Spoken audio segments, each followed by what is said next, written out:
sebentar lagi acara berikutnya akan kami mulai. Apabila Bapak dan Ibu belum selesai untuk menghabiskan makan siang, kami persilahkan untuk membawanya ke meja dan tetap menikmatinya di meja masing-masing. Jadi sekali lagi kami undang untuk mengambil makanannya dan menikmatinya di dalam ruangan. Ladies and gentlemen, we are about to moving on to our next program. If you happen to haven't finished your lunch, kindly bring your lunch to the table and enjoy your lunch on your table. Jadi kami undang sekali lagi ibu bapak sekalian untuk mengambil makanan, dessertnya, minumnya ke dalam ruangan dan menikmatinya di dalam ruangan karena acara kita akan mulai tepat jam 1.15. Once again, ladies and gentlemen, we invite you to take your lunch into the conference room and enjoy it while we are moving on to our next program. Thank you.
Ibu bapak sekalian yang kami hormati, kami undang untuk kembali memasuki ruang konferensi.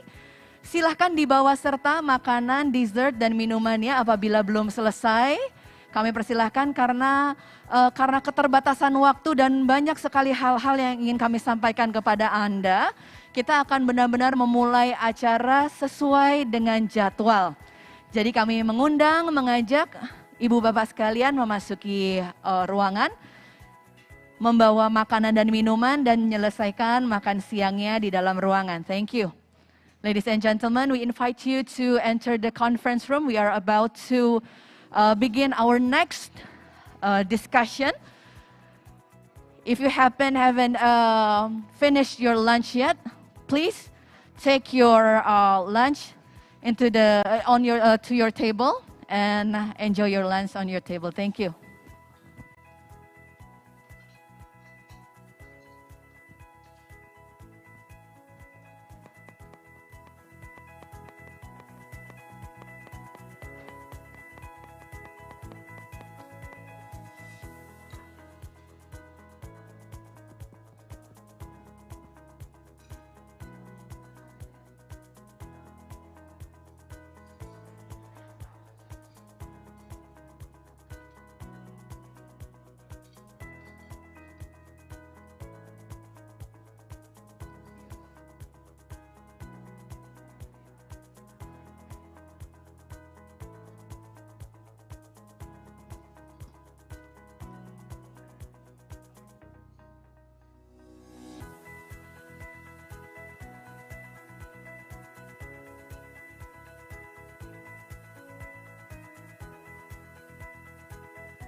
Ibu Bapak yang kami hormati, sambil kita menunggu dimulainya sesi diskusi yang berikutnya, kami informasikan dan kami juga mengundang Ibu Bapak untuk memperoleh sertifikat elektronik dengan cara memasukkan nomor token 011222 di daftar hadir pada akun LMS Anda. Kami juga akan meminta Ibu dan Bapak untuk kembali memasukkan nomor token kehadiran beberapa kali selama konferensi ini berlangsung. Dan pastikan Ibu dan Bapak mengikuti seluruh agenda kegiatan dan mengisi token dengan lengkap. Seperti yang kita ketahui, di sesi siang hari ini kita akan ada panel diskusi bersama pembicara kita dan akan diteruskan dengan presentasi berikutnya.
Welcome back, ladies and gentlemen.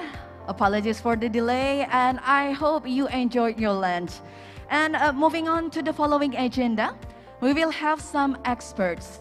We'll be discussing the merits of approaches taken in the case studies while identifying successes and challenges in the valuation and compensation. And also, the compensation of unregistered and customary lands, including data, risk, betterment, social value, and intangible assets. The panel discussion theme we have is how can we better manage valuation and compensation of unregistered and customary land. We have 5 panelists here. Profesor Dr. Insinyur Nur Azam Aksani, Bogor Agricultural Institute, ATR BPN. We also have Mr. Satoshi Ishihara, Senior Social Development Specialist, World Bank. And also Ibu Rengganis Kartomo, former chair and member of Indonesia Valuation Standards Board, KPSPI MAPI. Mr. Benjamin Alder, head of valuation of the Royal Institution of Chartered Surveyors. And also, last but not least, Mr. Mike McDermott, International Valuation and Land Policy Implementation Consultant. And this discussion will be led by our remarkable moderator, Ms. Prita Laura. Please welcome Ms. Prita Laura.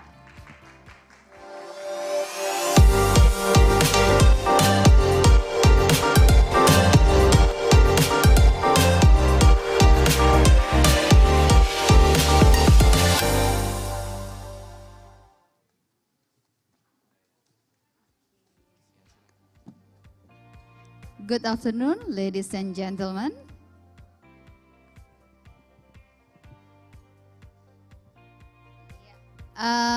Please welcome again to this room for our next discussion. As we know that unregistered land rights may account for more than 70% of land rights in developing countries. Acquisition of these types of land has never been easy across countries, as we heard before in the discussion.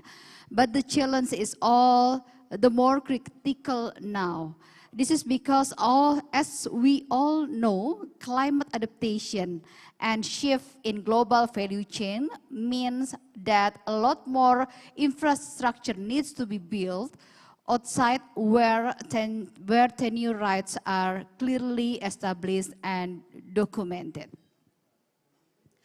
We need to find a better way so that land acquisition goes smoothly without causing social dispute, and the critical infrastructure can be built without delay. On the other hand, the case studies presented in the previous session clearly shows a clear trend. Many countries are experimenting ways to address the common challenges in different ways, but we have not shared experience with each other, which limit our ability to innovate. So in this panel discussion, we'd like to ask ourselves the following question. How can we learn from the experience from different countries, and how we can improve the way we do the land acquisition of unregistered and customary land? Untuk tanah yang What belum are innovation teregistrasi out dan there tanah that we adat? could learn Apa saja from, inovasi and di luar how sana can we yang adapt dapat them kita in pelajari our own dan country bagaimana kita context? dapat Before mengadaptasinya I sesuai dengan introduce our kondisi di distinguished negara kita. panelists, a bit of housekeeping. We will have time for Dan sedikit pengumuman, Bapak Ibu, nanti Q&A from the akan ada floor sesi tanya and jawab also online. Please use dan the ini Slido. dibuka untuk peserta We will online dan pick few offline. top Jadi kalau ada rates pertanyaan question and silakan also few disampaikan question from melalui the Slido. participant who Nanti join kami akan online pilih today. beberapa pertanyaan yang And paling banyak with that, di let me voting. introduce our Dan 5 tanpa menunda lebih esteemed lanjut, saya panelists for ingin today. mengundang 5 orang panelis Please di siang hari welcome ini. Ibu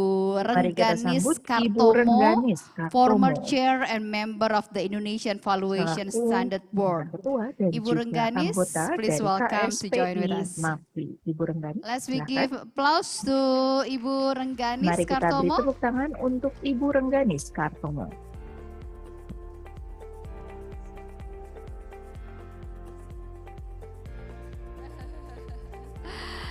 And again, we would like Dan sekali lagi, welcome Professor Nur Azam Azani, Dean of the Faculty of Business and Economics and the Institute of Agricultural Bogor.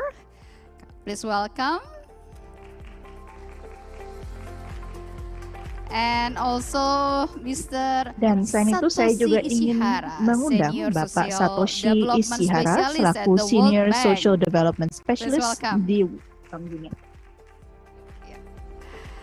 And Mr. Benjamin Elder, Head Bapak of Ibu, mohon maaf, Valuation saat of the ini Royal sedang Institution ada of sedikit gangguan pada Chartered sistem penerjemahan. Surveyors Akan kami atasi dan International. kami Please lanjutkan welcome. kembali penerjemahan sesegera mungkin.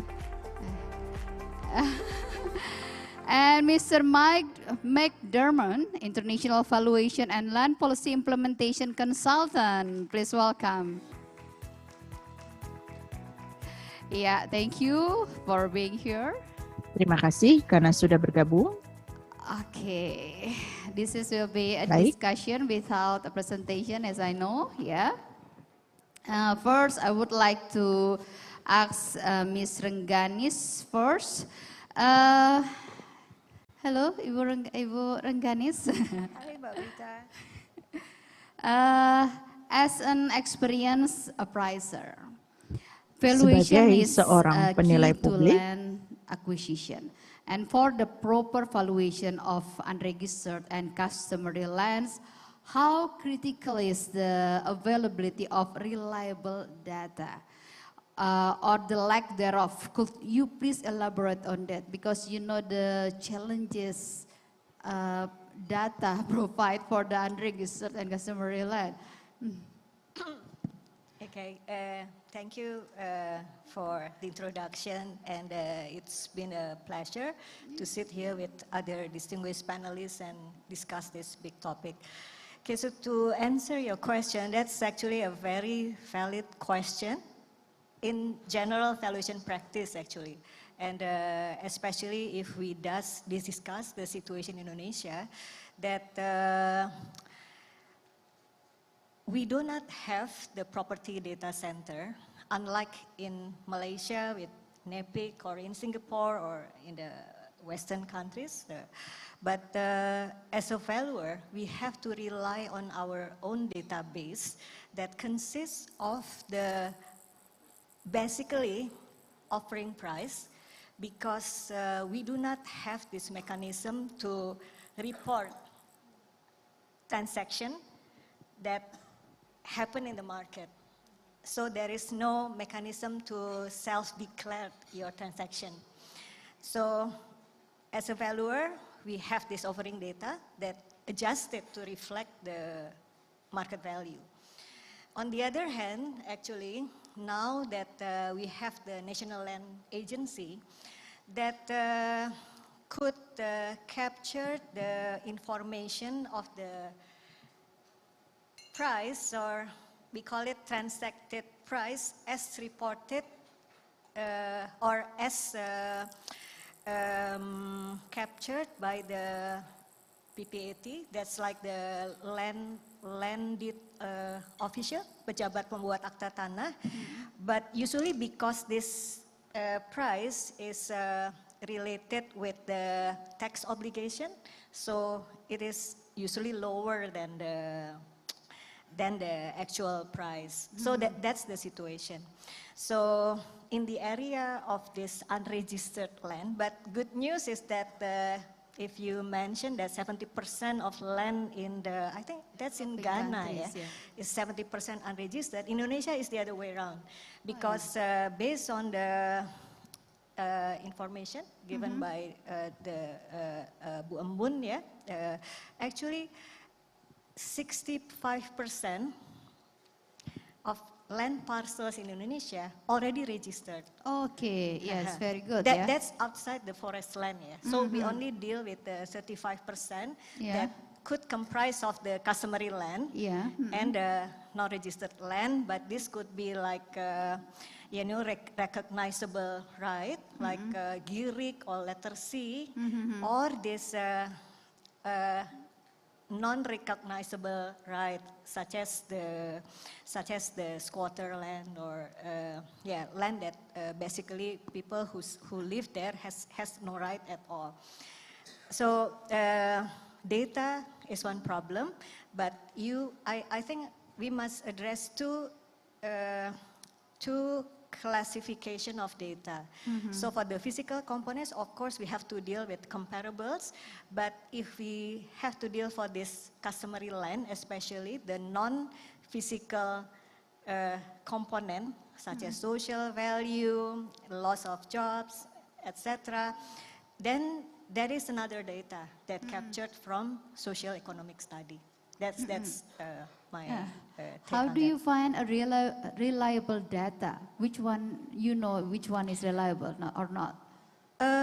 Of course, if we have a database, if we have many data, then we could have like the range of reasonableness of data. So if we have this National Land Agency initiative to have a map, cadastral map, that could provide the transaction data for, say, registered, maybe there's 82 million parcels. That will be like a valuable information for valuation service in Indonesia. Okay. For now, we just rely on our own database, and that creates valuation risk, in terms of the accuracy and the validity of the data. In your experience, is there any, do you also recognize data that beyond the data that database that you have before, that you mentioned before? Because as we know that it's about customary land and also unregistered land, there are many data that told by stories and not written, and no one as a witness of it. Based on your experience, do you also recognize that? Difficulties in assessing that. So actually this is based on the experience with New Jogja Airport, the land expropriation in that case. So if we define the property right of the Sultan ground, then we make assumption that is a freehold right. Of course, that will be different based on type of the customary land. So basically customary land will not have market value, but we make assumption as if that is marketable. Because if we compare, then maybe other than the marketability, actually it could not be collateralized or put as a mortgage. So that's the weakness of this customary land. Okay, thank you for your answer, thank you. Let's talk about data again later, but I will switch to Mr. Satoshi Ishihara. Still on the same question, Mr. Satoshi, you have been working large-scale infrastructure projects that require large-scale land acquisition. And what are the challenges you experience in obtaining data that can capture socio-economic impacts of the affected communities? Thank you very much. Actually, I would like to turn the question to Pak Mutakin, who has done a large infrastructure project, because data is a very big issue. But I think it's good that if we're able to elaborate a little bit based on the project that we already heard about. So maybe I can turn the question to Pak Mutakin, is it okay? Okay, Pak Mutakin, would you like to explain about it?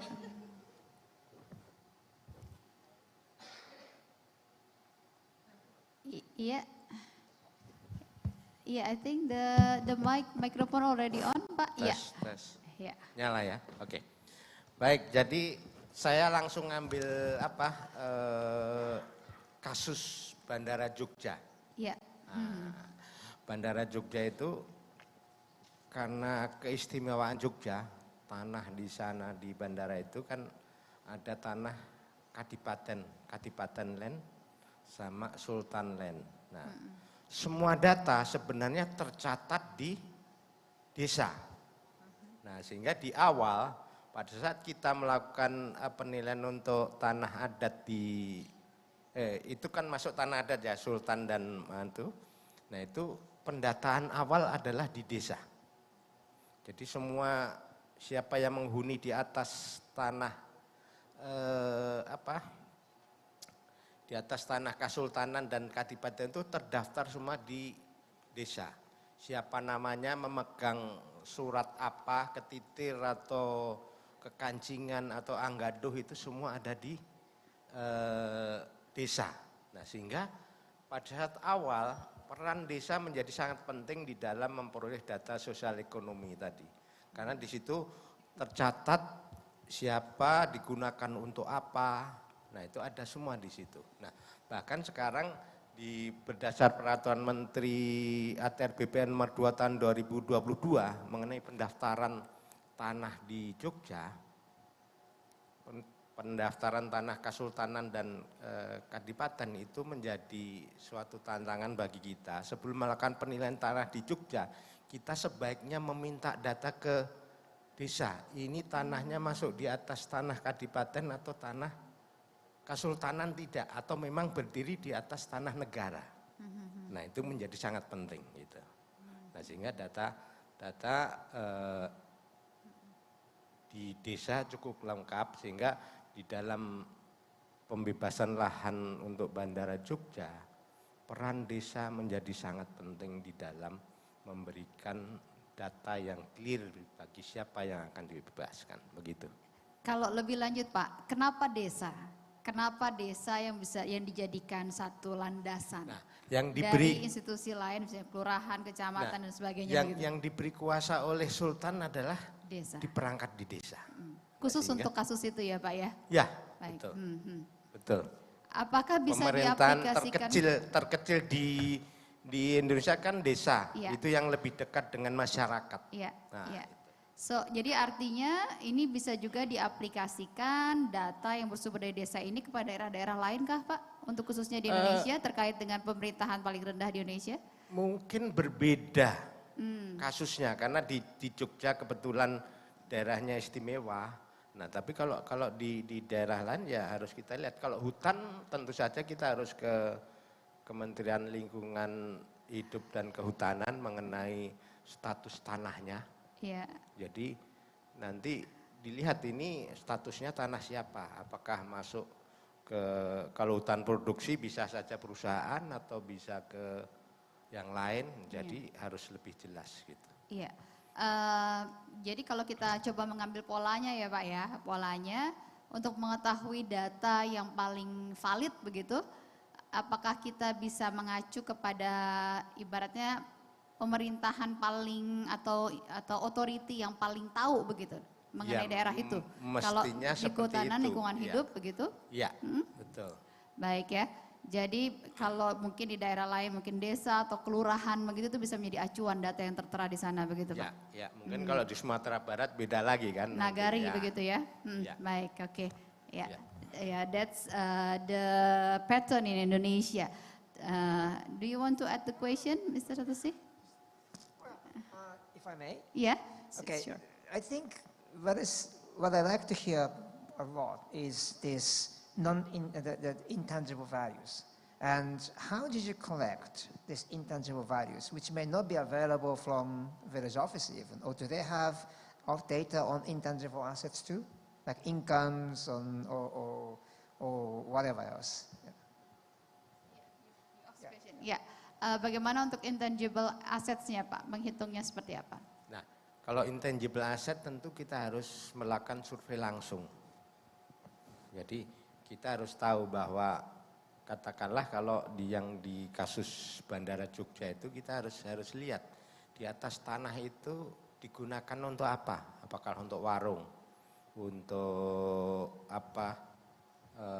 Peternakan, untuk bercocok tanam. Nah itu kita harus memperhitungkan kira-kira kegiatan apa yang ada di atas tanah yang dikuasai oleh penduduk tersebut. Nah sehingga kita bisa memperkirakan sebulan bisa menghasilkan berapa warung ini, kira-kira ruginya akan menjadi berapa. Nah seperti itu. Ya. Itu masuk dalam perhitungannya ya Pak ya? Iya, itu Untuk yang intangible kerugian asset. non fisik yang harus diperhitungkan, kehilangan pekerjaan, kehilangan profesi. Nah, katalah di atas itu diusahakan untuk penginapan. Akibat dibebaskan, potensi dia penginapannya hilang berapa itu yang harus Jadi kita sampai ke potential loss-nya ya Iya, dihitung ya? betul, Ya. betul.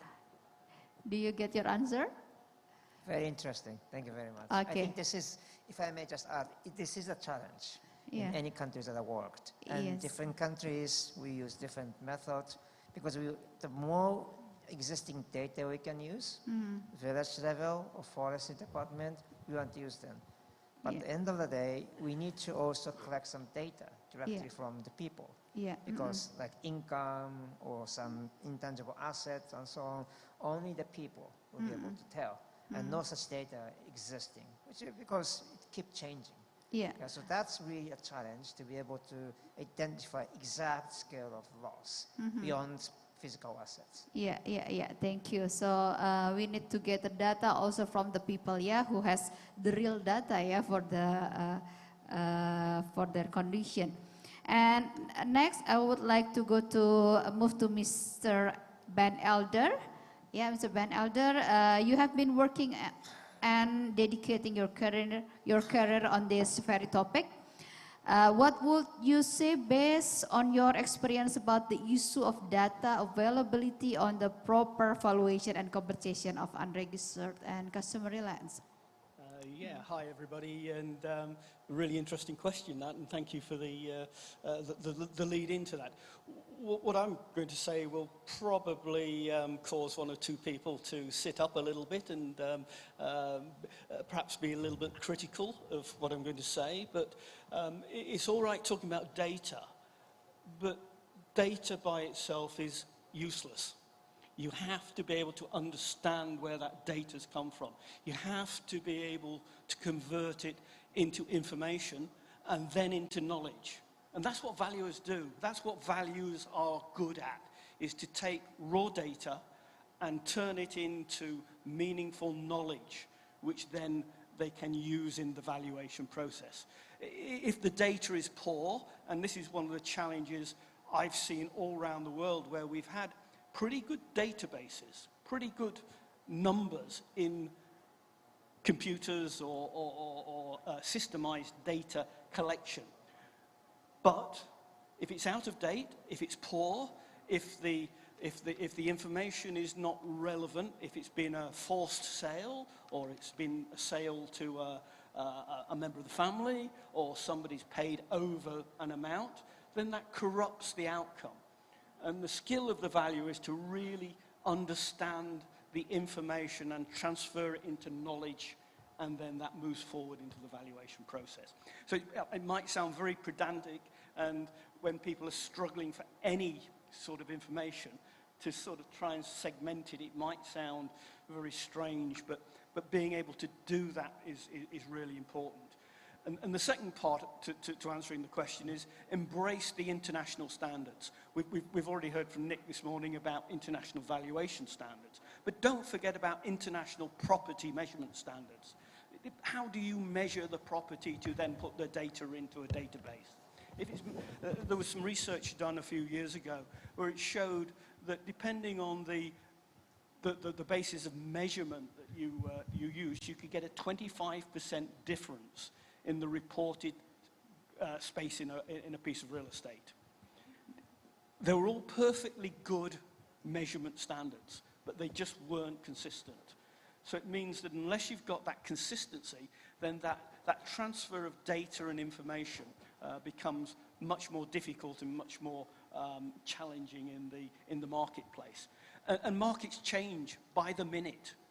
And so going back to a database which is 2 days old, 3 days old, may be actually really misleading.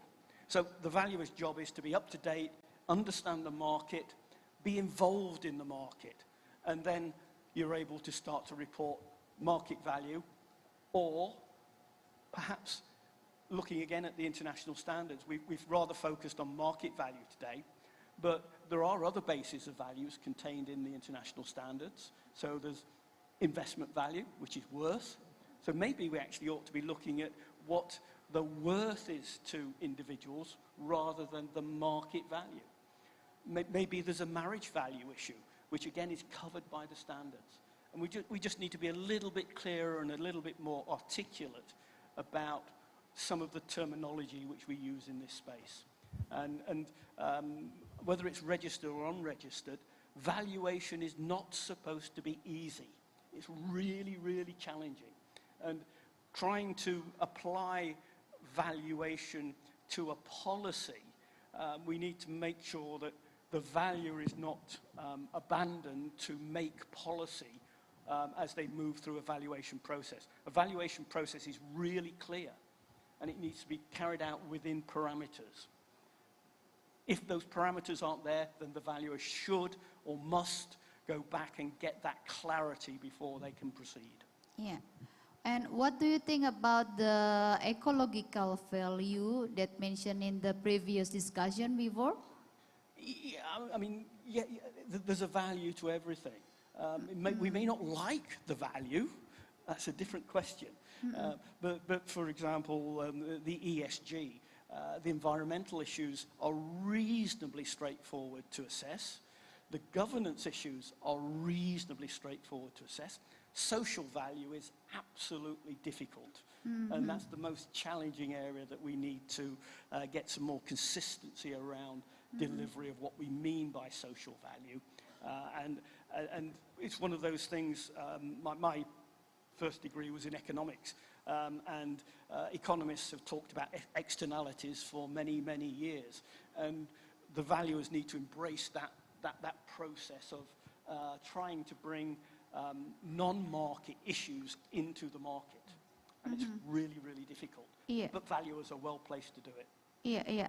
Based on your experience, do you have any specific method how to ensure whether the data is reliable or not? It's down to the skill of the valuer. The valuer is the person who is responsible for reporting the number, and so it's their job to actually understand the data. Even in Western economies, from the UK, we have gaps in information because the market changes. We had a little dilemma with a prime minister a few weeks ago, and she only lasted a few days. And the markets reacted to that political instability. And so the data which was available on the Monday before Liz Truss became Prime Minister, and the data which was then used on Tuesday afternoon were completely incompatible. And the valuer had to recognise and change that number. The RICS issue a guidance note on comparable evidence, and it runs through a hierarchy of the types of evidence on which you should rely. And if there's no foundation data, then it should be sentiment. And you can go out and this is what my colleague was talking about there, getting the sentiment from the marketplace. It may not be hard data. It may be data or information which says, we know nobody's buying hotels at the moment, but if the Ritz-Carlton came on the market, how much would you pay for it? And that starts to become a sentiment data. So valuers need to be really close to the marketplace. Yeah. Okay. Thank you for your answer. Okay. Next, I will move to Mr. Mike McDermott. What would you say on data availability to support proper valuation of unregistered and customary land? Yeah, thank you very much. Pretty much building on what's already been said, data, as Ben mentioned, is just the beginning. Now, what the valuer needs to sort out from is to turn that data into information. Information is a difference that makes a difference in the context. Now, the problem there is, how do you assess what makes a difference? And that only comes from a lot of experience in terms of assessing these things. So you get the information, you go to knowledge, and then you can go to understanding. And when you're talking about customary land, as was mentioned by Dr. Rahman, there are significant issues about coming to an understanding of what different knowledges mean in different contexts. So that is, to be a professional valuer, you need to understand the market dynamics in the particular area. If there is no market in there, you're still assuming parties. So we valuers are not looking at the parties actually in situ. We're looking at willing buyers and willing sellers in a market environment. So we valuers cannot give you all the answers you need for resettlement and compensation. What we can do is provide an answer as to the market relevance of different value sets that are at play.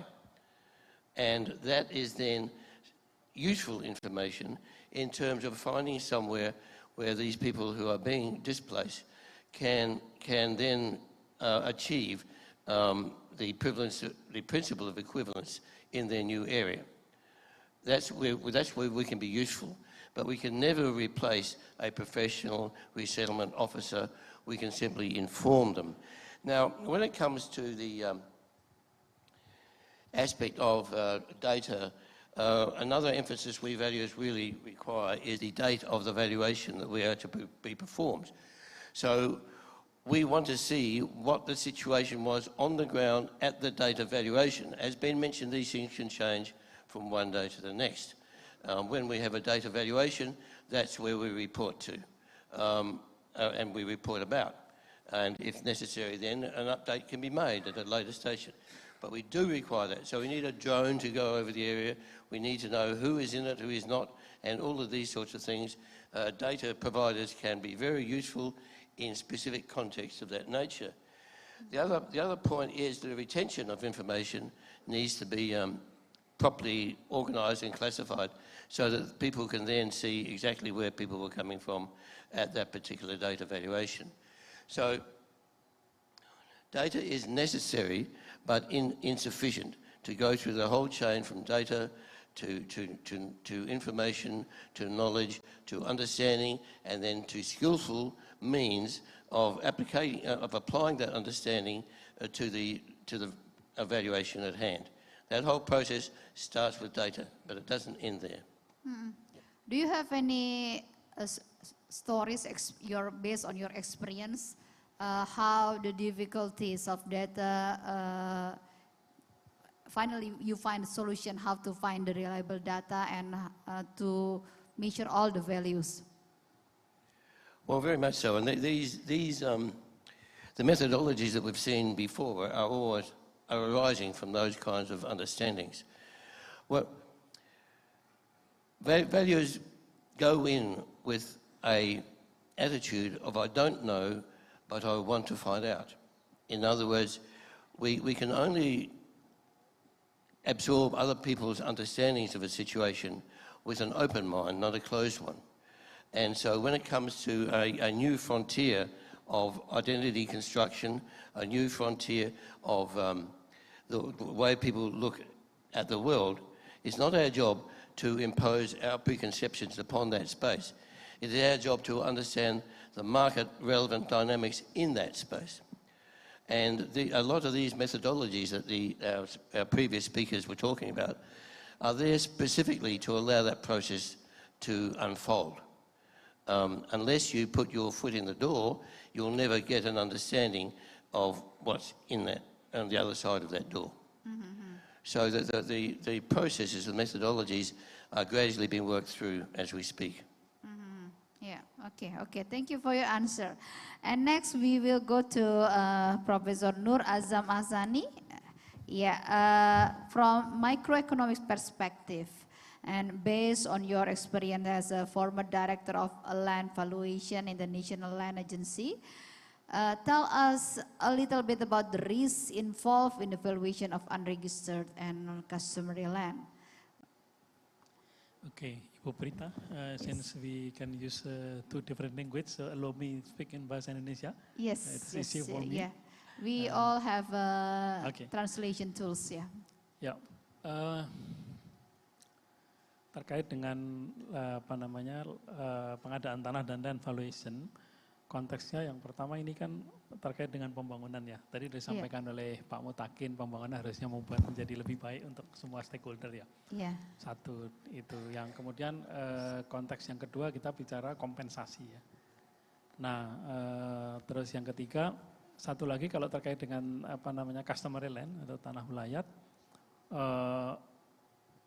bagaimana eksistensi dan sustainability dari masyarakat yang ada di situ gitu. Jadi itu harus menjadi salah satu pertimbangan, tidak hanya kompensasi, karena kalau cuma sekedar dikasih kompensasi setelah itu mereka tidak bisa menggunakan dan kemudian menjadi miskin, itu banyak terjadi itu pengalaman di beberapa tempat, termasuk di Jogja, termasuk di yang daerah Bojonegoro atau apa itu, yang mau dibikin Pertamina itu, mereka dapat duit banyak, setelah itu beli segala macam, setelah itu miskin seketika. Iya, gitu sampai kita ada istilah ya orang OKB tiba-tiba kaya, mereka berapa beli mobil begitu ya. Exactly, what does it mean? Jadi kalau itu yang terjadi berarti proses pemiskinan. Tadi disampaikan oleh Pak Mutakin, harusnya ini bukan ganti rugi. Kalau dengan yang diceritakan Pak Mutakin, katanya mestinya ganti untung itu.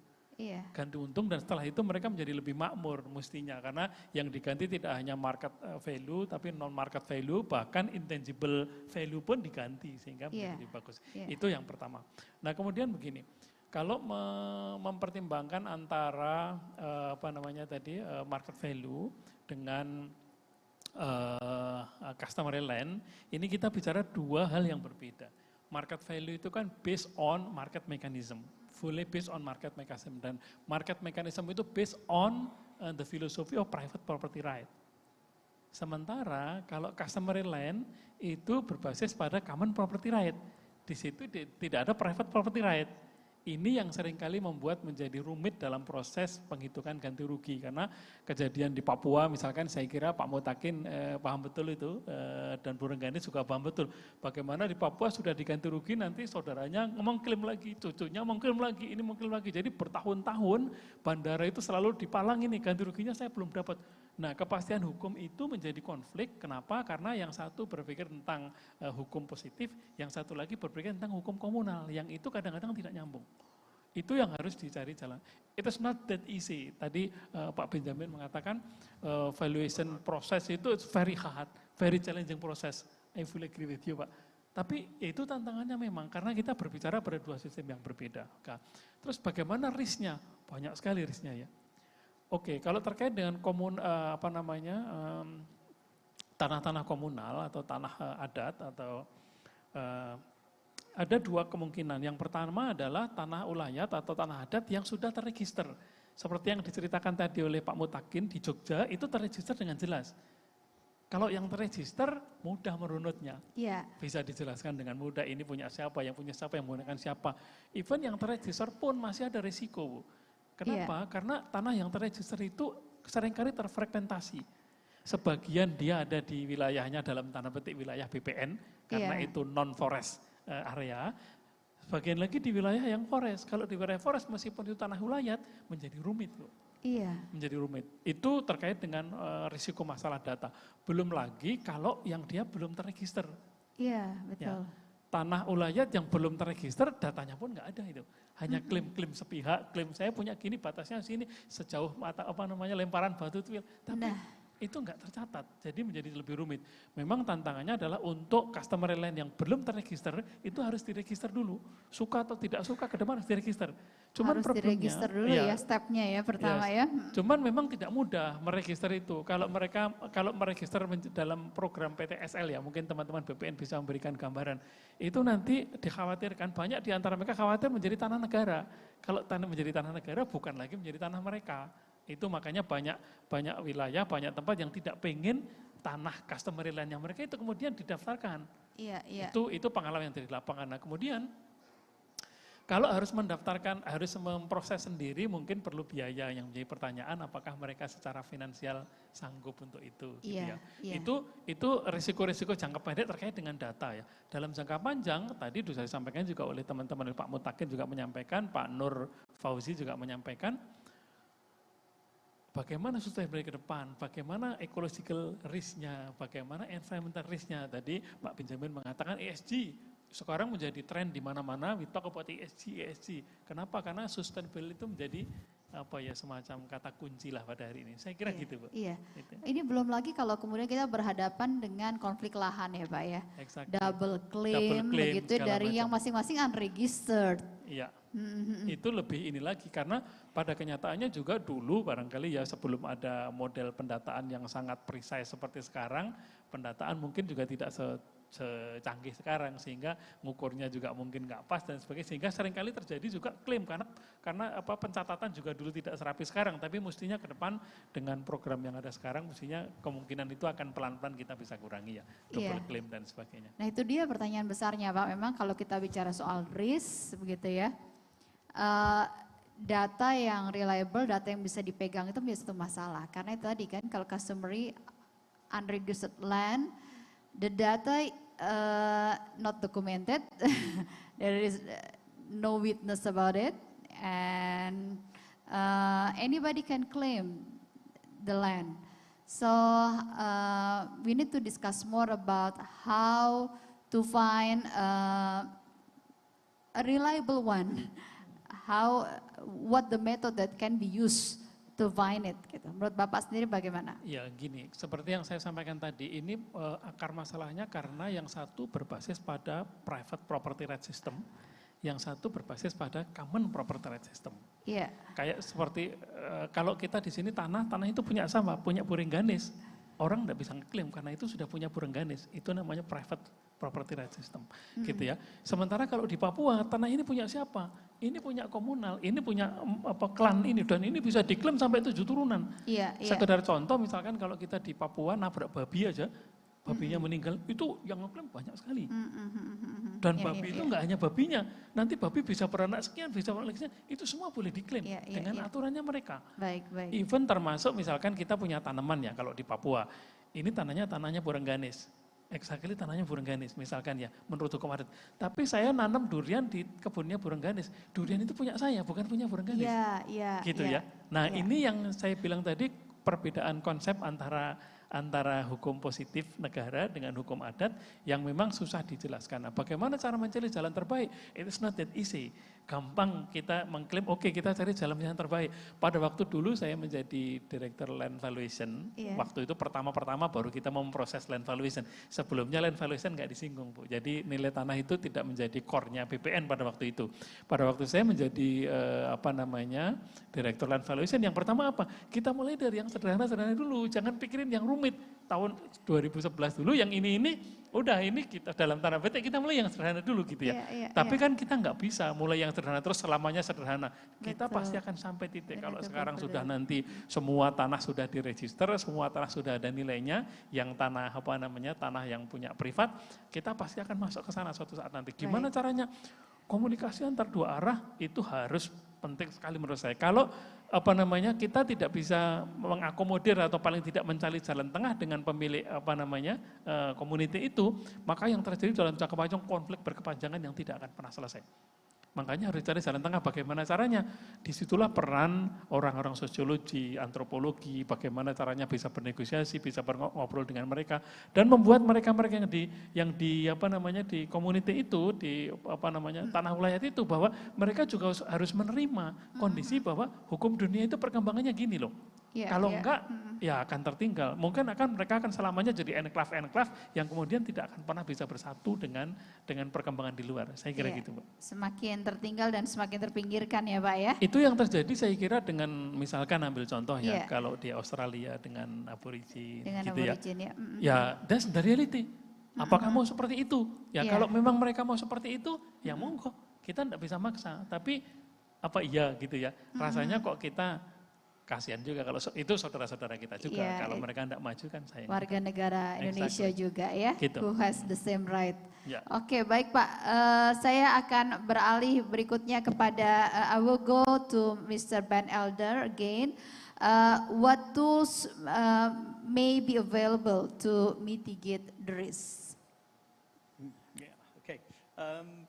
Yeah, it depends on the type of risk that you are considering.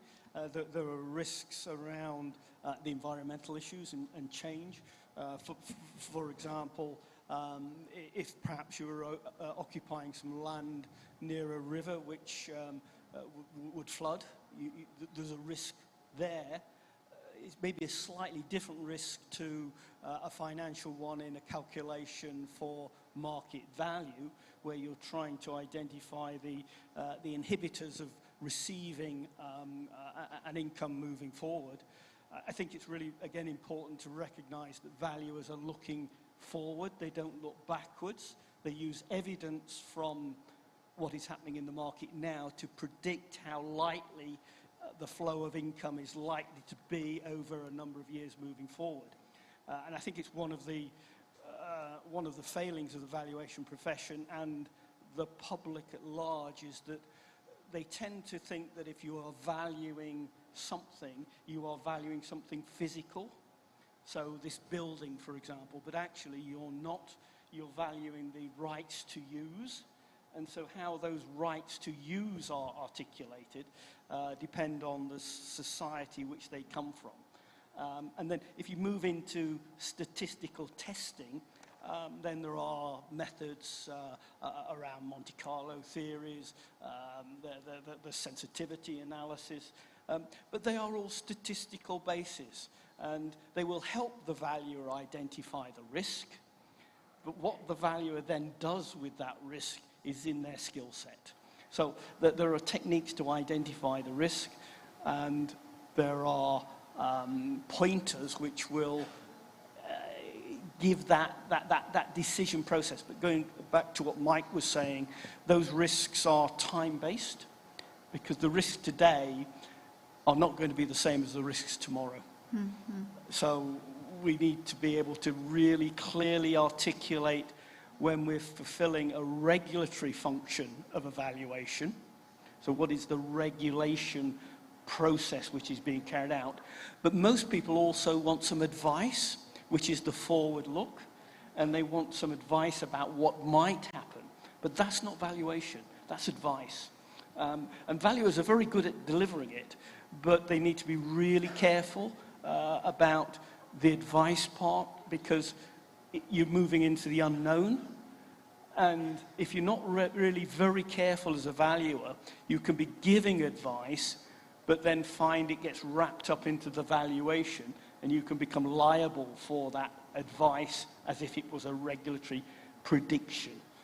So some really careful language needs to be delivered by the valuers. I think we've heard conversations around valuers being made liable for some of the numbers which they've reported, but actually they've been reporting them in good faith, but they haven't had the clarity of the policy that they're trying to deliver against. I really think there are some real challenges that we need to address between the policy objectives of organizations like the ADB, the World Bank, the Indonesian government, and then the valuation part and the compensation rules which might exist in a particular country.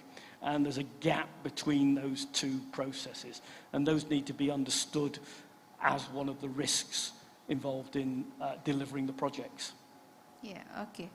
Thank you for your perspective. Okay, next we will go to Mr. Mike McDermott.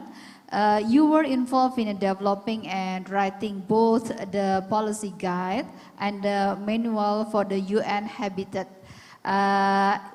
GLTN concerning the valuation of unregistered land. Tell us the risks, especially for customary land. Well, those risks have already been well addressed by our previous presenters. In particular, Dr. Rahman's points were that people operate from different value sets. He used the word ontology, which basically the study of being.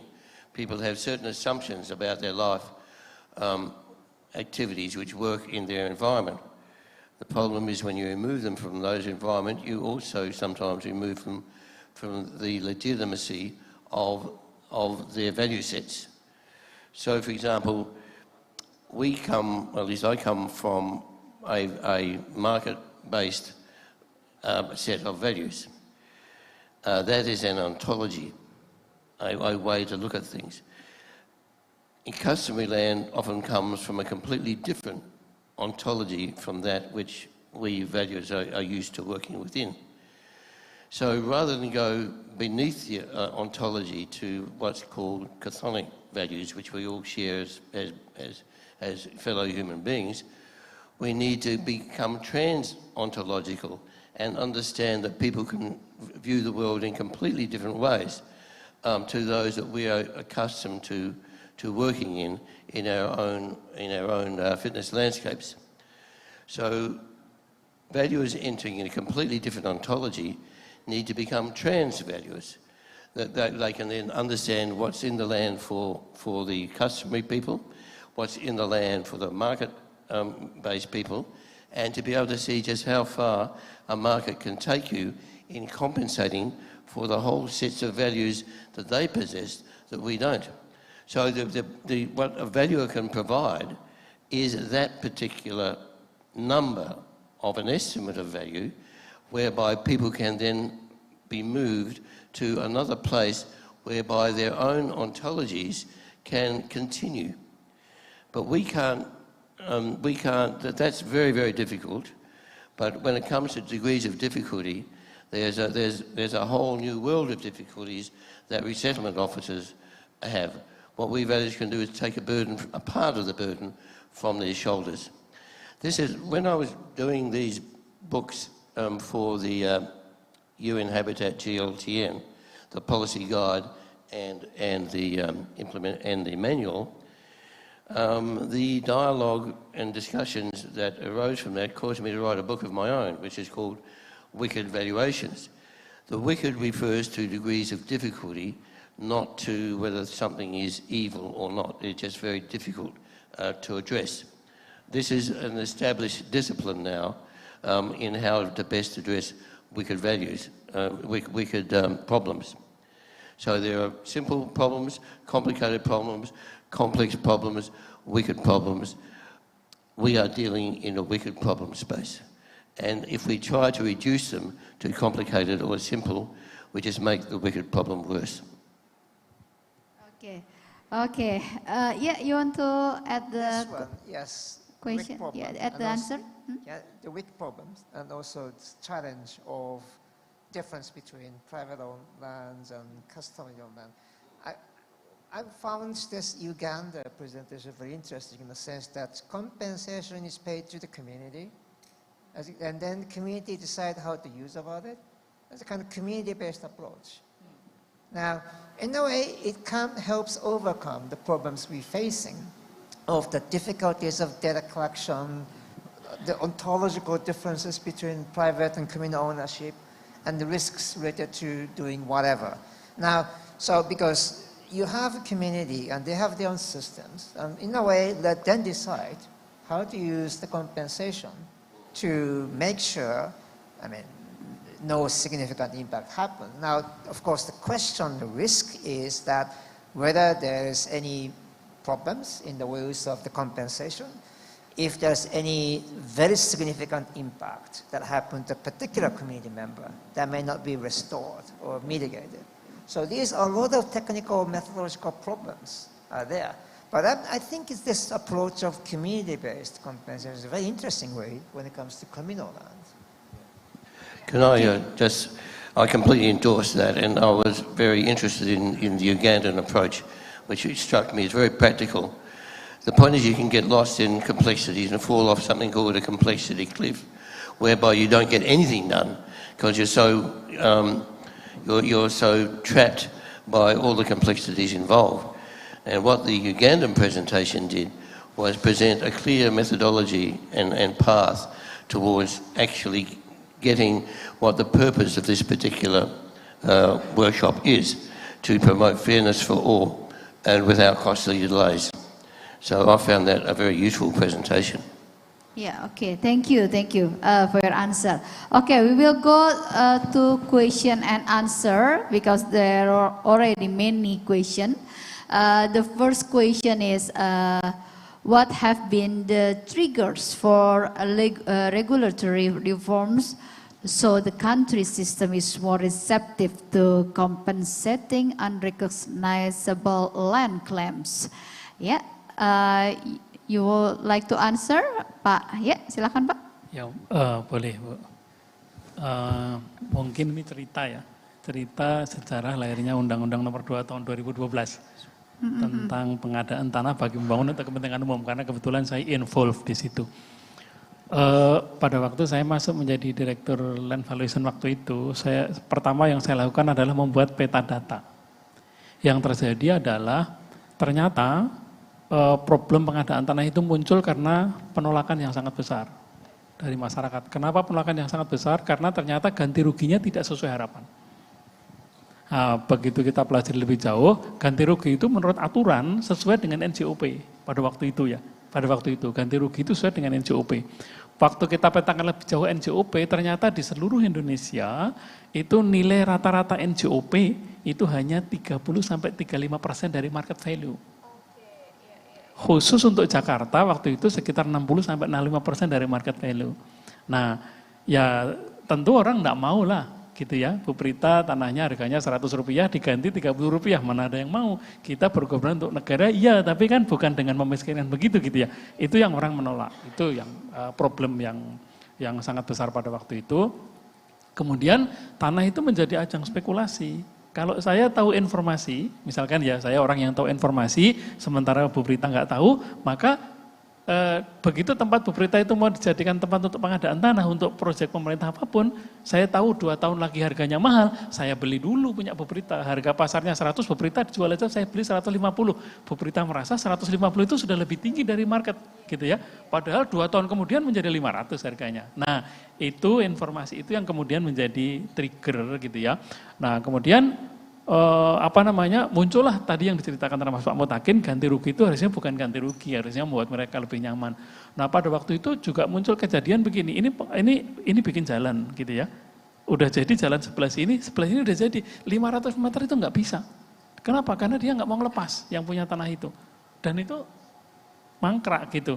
Ada kejadian juga mau dibikin jalan tol, sebelah sini nggak mau. Kenapa? Karena nggak mau ngelepas. Jadi muter begini. Ini kan inefisien untuk semua orang, the whole life gitu.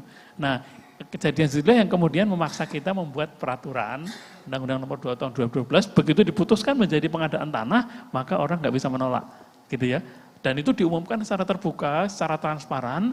Ganti ruginya pun bukan NJOP, tapi ganti rugi yang benar-benar market value. Untuk tanahnya ditambah apapun yang ada di atasnya itu digantikan. Termasuk yang tadi disampaikan oleh Pak Mutakin, nilai-nilai yang sosial, kompensasi atas pendapatan dan sebagainya. Itu semua diganti dan dijelaskan dengan detail di Undang-Undang Nomor 2 Tahun 2012. Saya kira gitu. Disitulah kemudian istilahnya menjadi ganti untung dari ganti rugi Pak waktu itu? Kira-kira begitu. Jadi tapi ternyata belum selesai juga. Begitu dapat uang kemudian dia digunakan dengan cara nggak benar jadi miskin juga. Itu next agenda ya. Ya, next case ya. Bu Rengganis ingin menambahkan sesuatu, silakan. Okay, if we talk about unrecognizable, unregistered land, ya Pak, in this case, for example, the squatter or people that occupy the land and then utilize it. Actually, we have currently the presidential decree number 62, issued in 2018 to handle the social impact that actually should be very useful for this type of occupiers. So, because the government couldn't compensate the land that is not owned by this type of occupiers, then this presidency actually comes with the compensation that could be measured based on the social impact that has been experienced by these affected people. Okay. Thank you for your answer. Yeah, you want to add Just to add on top of the this. question? Yeah, this Indonesia actually has this advanced regulations to recognize or at least make sure there's no very significant impact happens on squatters, on informal land occupants. I also want to, I was very interested in this example of Sri Lanka, where squatters are given, 10 perches, 20 perches, I don't know how big it is really, but some minimum size of land given to squatters flatly, just to make sure there's no serious impoverishment. So people may not receive compensation that is equivalent to whatever they had. But this helps preventing impoverishment.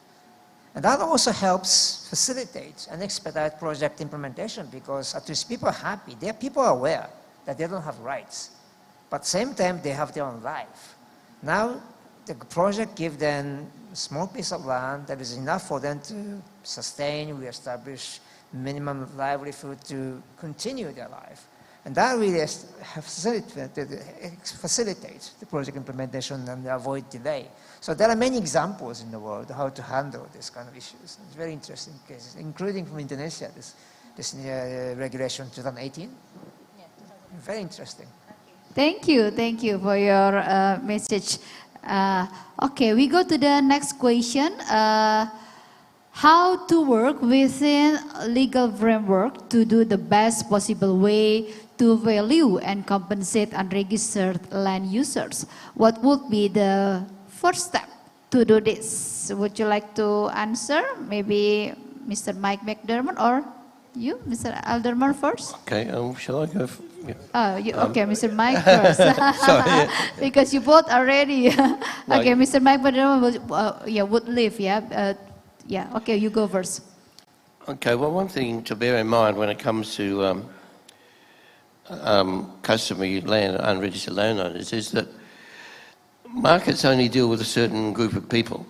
They deal with willing and knowledgeable and prudent sellers and willing, knowledgeable and prudent buyers, and both are assumed to have the motives, the means and the opportunities to express the values in that marketplace. However, if you're from a non-cash economy, where is your means of providing the amount of money to the vendor that will express your values? So you can want the land with all your heart and soul, but if you don't have the money to outbid everybody else for it, you cannot express yourself in the marketplace. And that's the core of the part of the answer to the particular question, is a recognition of that reality. And from that particular base, I'll hand over to Ben to take that answer further. Okay. Thanks, Mike. Yeah, thank you, Mike.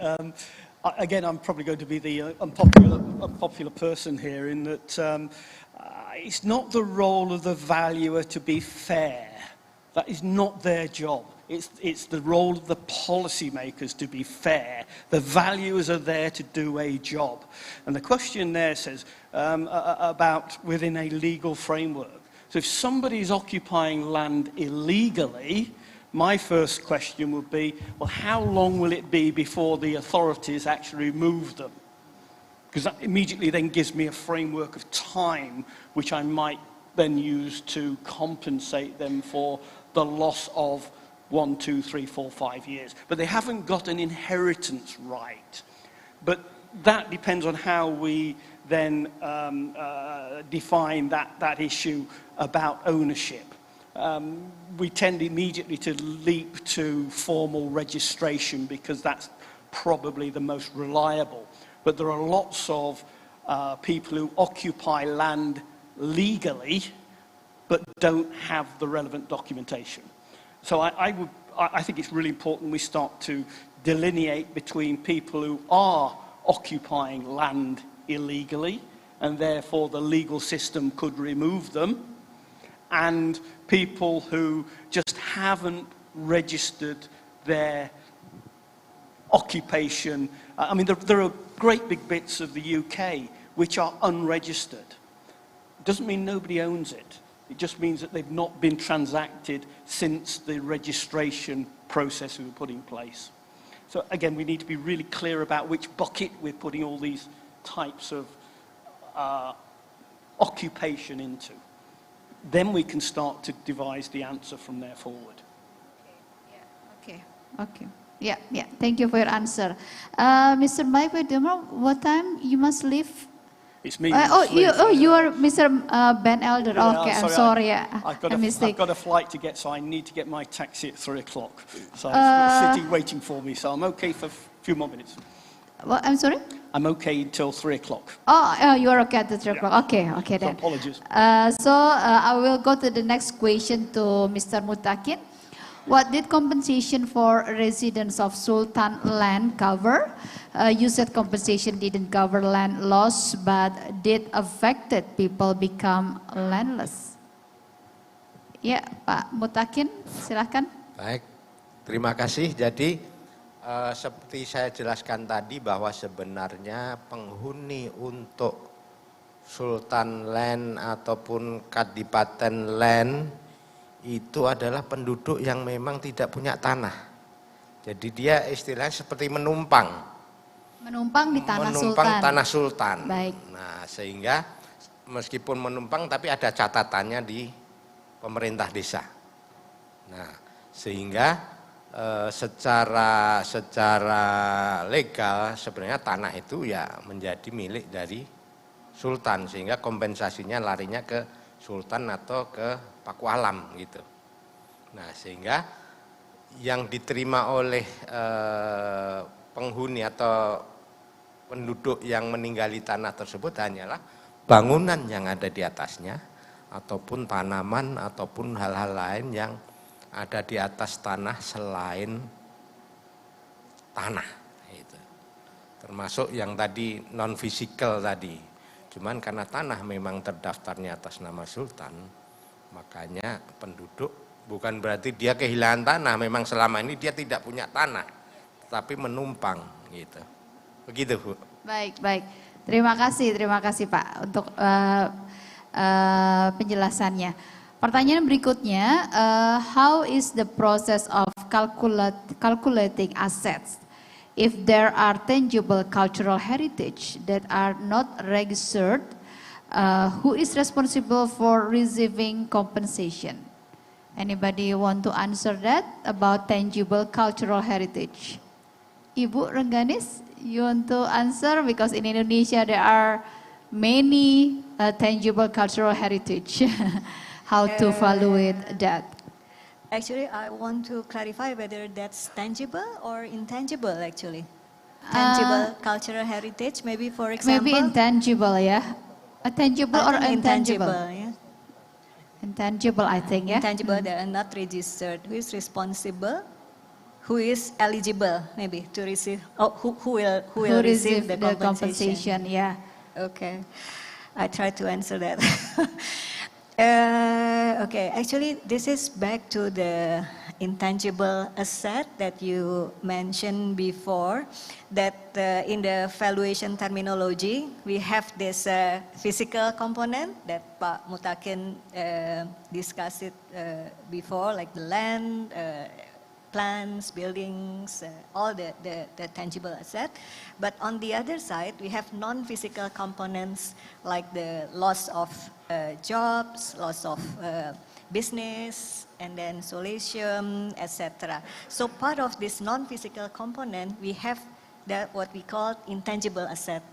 So I just maybe, for example, if then the government needs to expropriate an area where there is a batik production, maybe, well, we could identify that this batik actually has the material or the resources all within this area that couldn't be relocated. Yeah, this is very specific. So in this case, I would say that there will be intangible asset value that must be determined and then compensated to the, because batik is communal, yeah, community belongs to the community. So that will be given back to the community. Yeah.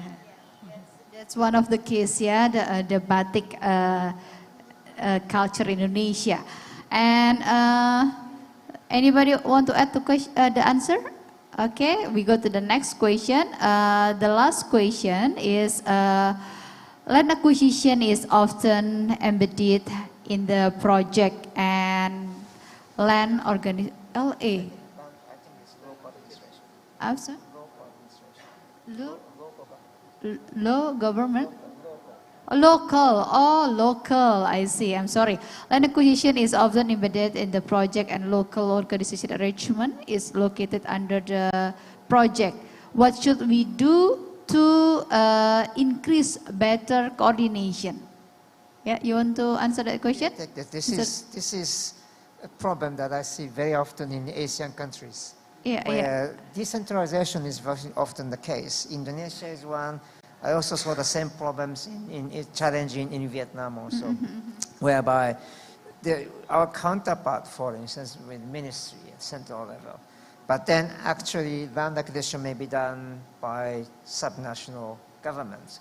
And they may actually apply different policies or programs. And I have seen cases where if you cross the province, you see completely different performances. So that is a challenge in terms of coordination.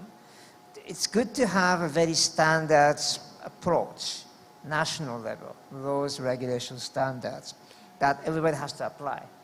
But for the World Bank project, IFI funded project, there are some gaps between national laws and regulations and our policies.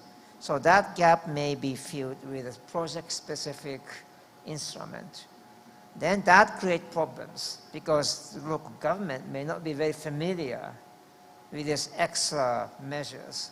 That creates problems of coordination, partially because of lack of knowledge, lack of experience, and so on and so forth. It is a challenge, in my view, that I have never really found the solution, except that we have to keep informing all local governments, making sure there's the flow of information, making sure everybody else knows what they need to do, just to make sure that there's no inconsistency between different parties. But that's a challenge, in my experience. That's the challenge, yeah?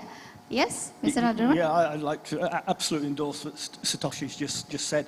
But one of the practical ways around is to make sure that there is good communication at an early stage. And perhaps a project coordination meeting with valuers and the policymakers and the delivery agents all communicating or being involved at the very beginning, so that there is a true understanding. Many of the delays occur because problems are identified as different people approach the same problem from a different place.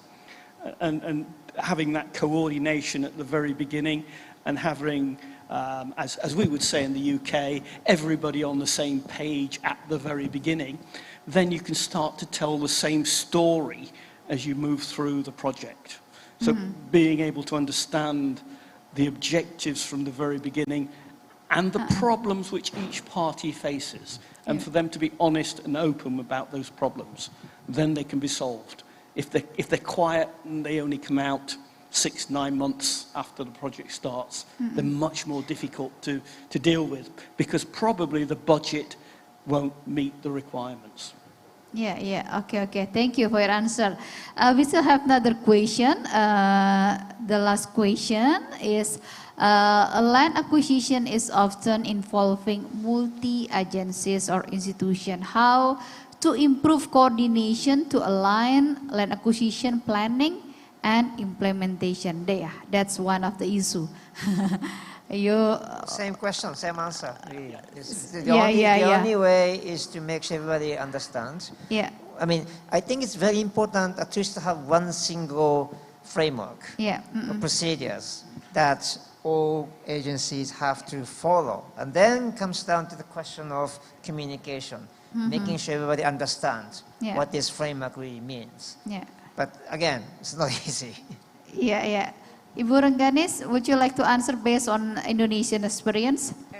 Actually, I want to bring an issue with regard to consistencies in the understanding, because if we talk about this betterment, we agree that the affected people should continue their livelihood, and then should be in a better condition. So in the valuation, we have this non-physical components to assess and to ensure that they will continue their life in the good quality of living. But on the other hand, we have to face the law enforcement officials that have different understanding of these components. Like they will think if we pay more than the certain, I don't know, this, because fair replacement value is basically value to the owner, and this is market value plus additional premium and other compensation. But from the law enforcement point of view, this could be potentially create state money loss.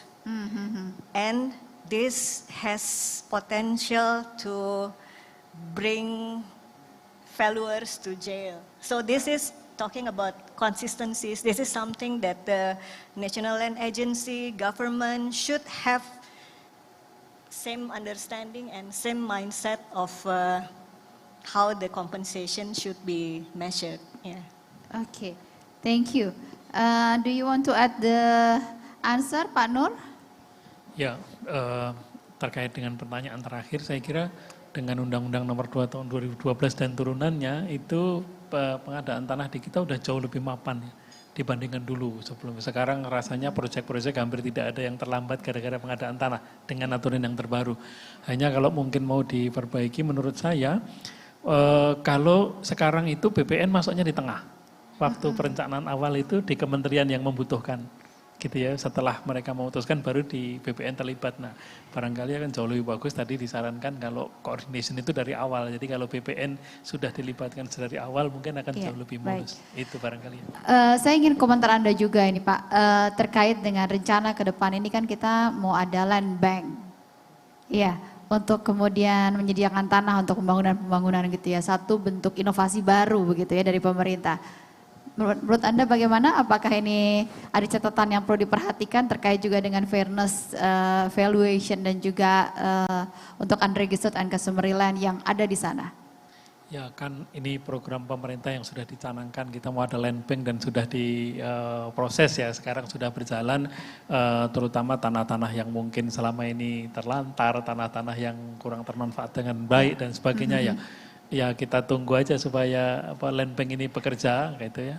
Nanti kalau ada yang tidak pas ya kita kasih saran, kita kritisi, tapi biarkan mereka bekerja dulu. Bisa jadi solusi nggak setidaknya dari rumitnya permasalahan penyediaan tanah selama ini? Tadi sudah disampaikan Pak Benjamin, bukan perkara mudah untuk menyelesaikan permasalahan, tapi paling tidak ini sebuah niat yang baik ya. Kita sih berharap dengan ini paling tidak ada satu yang mengkoordinir kan, gitu. Dengan itu mudah-mudahan sih lebih baik ya. Kalau saya sih berharap ini akan menjadi sesuatu yang lebih baik. Harapan. Do you have any idea or any thought, Mr. Elderman? Indonesia have a new policy on land bank to provide land for development. Yeah, again, there are various policies globally which try to meet these requirements. Again, going back to the UK, we have special development areas where the planning rules are relaxed. so they're not so rigid. But then we also have other areas like national parks, just like you, where the actual planning restrictions are much tighter. And the market responds to those. And the valuer needs to be able to interpret those regulatory requirements in an appropriate way. So valuing a piece of land in the land bank against perhaps in another area of outstanding natural beauty in Indonesia, the approach would be similar, but you have to then understand the restrictions of what the land might be able to generate, particularly in the short run against the long run. But having that supply and demand process, which tries to regulate the supply with the demand, is a really strong economic boost to the overall economy. And it provides that clarity and certainty which will help to attract the appropriate investors. Yeah. Okay. Yeah. Thank you. Okay. Yes, Mr. Tusi. Yeah, just want to get back to the point of the risks related to the valuations and differences, discrepancies that you mentioned. Actually, yesterday we had a dinner with Ben, and then we spoke about the investment value. And I asked him, investment value is the value to the owner. Yeah. So maybe it is similar, identical to non-physical component or value. And I said, ask him, so from valuer's perspective, is there any clear standard that can be acceptable, agreeable, at least understandable to all parties? What constitutes this investment value? What is, so that we can say, we are not going beyond that. We are not less than that. Yeah. So then it becomes very clear in your view, right? As you said. There's no question about some corruptions or any misuse of funding, because the standard of target is clear to everybody. Yeah. So you have answer for that? I think it's something that the IVSC, and I'm part of that, need to address, is that the basis of value, investment value, is actually misleading, because it sounds like it's a commercial process, whereas actually it's not. It's about identifying worth. And I would suggest that with many of the projects that we've talked about today, having a valuation on two bases would be really helpful for all projects. So it would be an investment value for the people who are being displaced, but then a market value so that we can see the balance between the two numbers. Because the market value is really important, because there's the other side to the equation. There are the people who are being displaced, but actually there's a responsibility to society and the taxpayer on the other side of the equation. And that needs to be balanced so that the society is not paying too much money, or too big money is probably not the right word, but too much compensation to a party displaced. It should be reasonably fair on both sides. So there's a real, but having the two valuations, one to investment value, one to market value, and I'd perhaps even suggest a third one, which is a replacement cost element. So you've got the three numbers, and then you can start to understand the priorities of each party. Okay. You want to add the answer, Bu Rengganis? Looks like you want to add something. Yes, so just to tell me I'm clarify wrong. that Indonesian valuation standard actually has accommodated the land expropriation valuation since 2013. Okay. And then updated by 2018. Yeah. And the basis of value that we use called fair replacement value. Yeah. Yeah. Okay. Thank you for your information. Okay, we reached at the end of the discussion, and I will ask for closing statement. I will be back for the foundation of the question is, what is the best method to give fairness to unregistered and or customary land for their value of the land? Yeah. What is the best method? Can you answer it with a short answer for your closing statement? starting with Mr. I'm sorry, yeah, because you want to go first, maybe Ms. I'll go Elderman first and then I'll disappear. It's Mr. Ben Elder first, yeah. Okay. Do apologise for having to leave, but I've got an aeroplane leaving fairly shortly. I think that the answer to that is transparency, having a really clear process and a story which starts at the beginning and ends at the end, and no missing parts in the middle which causes disruption. So clarity, transparency, using the IVSs, using a consistent language is really, really important. Yeah, clarity. Okay, thank you. Yeah, that's part of the communication is very important. Yeah, clarity. Yeah, for the clear message. And Mr. Mike McDermott. Well, yes, and obviously I endorse what Ben had to say there. The other point is what we were saying right at the beginning. We need to go through the whole process, data, information, knowledge, understanding, skillful application. Without the understanding of what markets can deal with and what values they cannot deal with, and to what degree markets can address these different values, then we aren't optimally serving the role that we valuers need to play in informing resettlement officers about just what can and cannot be achieved by the market value. The point is we need to have the affected parties as well off after the whole process as they were before at a minimum. And the methodologies need to ensure that as well as can be done at the time. Okay, thank you.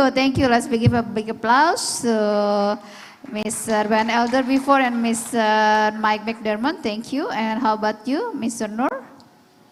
Ya, seperti tadi kita sepakati, ini bukan pekerjaan gampang ya. Ngitung kompensasi bukan pekerjaan gampang, pekerjaan yang sulit dan bahkan berat sekali. Tapi kita harus mencari jalan tengah yang terbaik memang, karena memang dibutuhkan dari dua sisi ya. Kata kuncinya tadi Pak Ben mengatakan fair dan terbuka ya. Saya ingin menambahkan satu lagi, kalau untuk kasus Indonesia menurut saya kepastian hukum. Jangan sampai kasus yang tuntutan berulang-ulang itu terjadi sehingga nggak pernah beres. Saya kira tiga itu, fairness nomor satu menurut saya penting sekali, terus kemudian transparansi itu penting, dan kepastian hukum saya kira. Iya, baik. Terima kasih. Fairness, transparansi, dan kepastian hukum itu amat penting. Berikutnya, Ibu Renggani, silakan. I would see from different angle. I think prior to the work done by valuers, actually there is a study, right? Feasibility study that involved the socio-economic assessment. And most of the time this study is just put as formality. And with regard to the customary land, that is something that is very, very important to be assessed. And then this will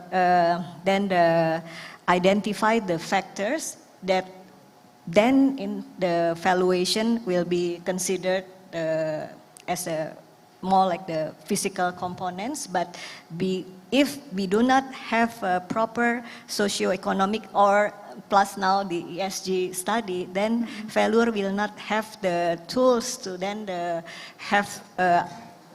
put the consideration on these socio-economic factors. So that's something that should be done properly. Okay, last but not least, please. Thank you. Well, it's a tough question, of course, and there's no clear answer that you can apply across the board anytime. Yeah. Just want to pick up what you said of this legal certainty. That's a very important one in order to make sure everybody is aware, clear what needs to be done, and so on.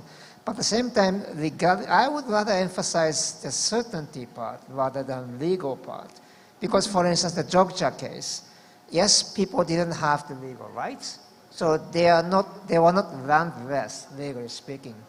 But they had life also there. They had some livelihood that they had on the land that they occupied.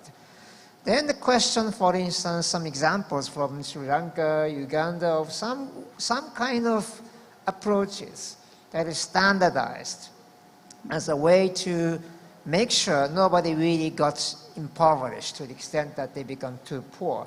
That may create certainty about what needs to be done on these difficult issues. May not be as certain as is inscribed in the law, but at least it may be able to help ensure a certain certainty to make sure some fair treatment be done on land occupants. At the same time, I want to get back to Ben said, which this other side of the coin is the state or the public. Just giving money as much as we want, as much as they want to informal occupants is not fair to taxpayers either. So again, this example of Uganda, Sri Lanka may be interesting because there's some minimum measures to make sure there's no serious impoverishment. So that may be something that taxpayers are happy to cover. And then there are some certainties that, okay, this is what's going to happen. So there's no changes each time a new project is implemented in different parts of the country. But again, it's a challenging issue. And we're really grappling on this issue. That's why we had this international conference on this particular topic. Yeah, thank you. Let's give a big applause to all the speakers. Thank you so much. Yeah, this is the end of our discussion. This is a complex issue, very challenging, yes, indeed. But we are here to learn, and I believe that we are learning from many experience delivered by the speakers from many countries, and also experience from the consultant before and also the authorities. So I hope we hear all of that lesson with open mind. So after these seminars, maybe we could find another best way or solution to give fairness for the owners of the unregistered and customary land. So thank you once again. Good afternoon. Thank you.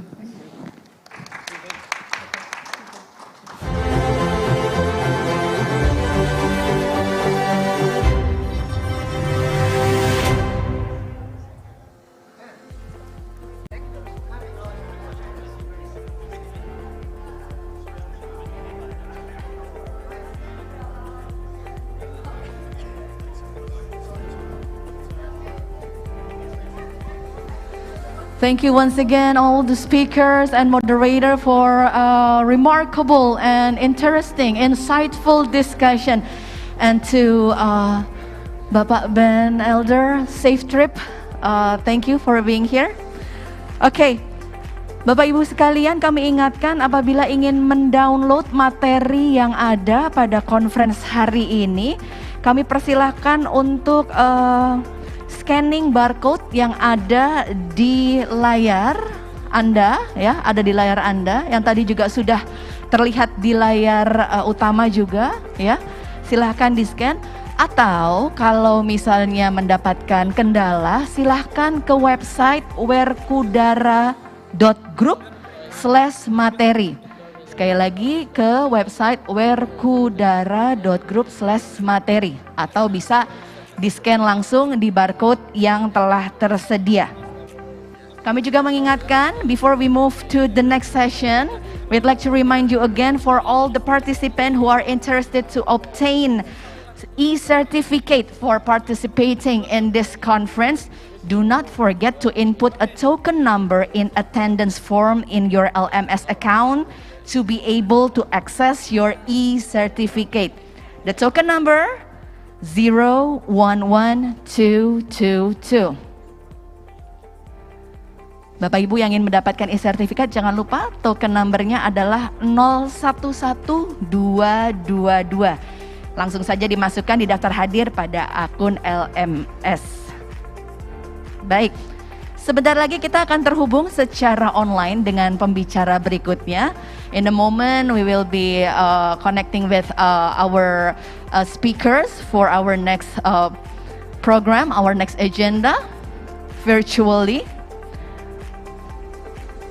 Okay, we're still waiting for the preparation. The next session will showcase and discuss technological advances in land use mapping and land registration, cadastral recording, and the benefits for effective land valuation and acquisition compensation procedures. This technological advances has opened up new opportunities to capture and to store information on land use that is accessible to multiple agencies, and allow better understanding on the scale and dimension of the challenge in compulsory acquisition, particularly in the context of unregistered and customary land. As we all know, ladies and gentlemen, a good land administration and geospatial data is the key to understanding the land acquisition and valuation challenge.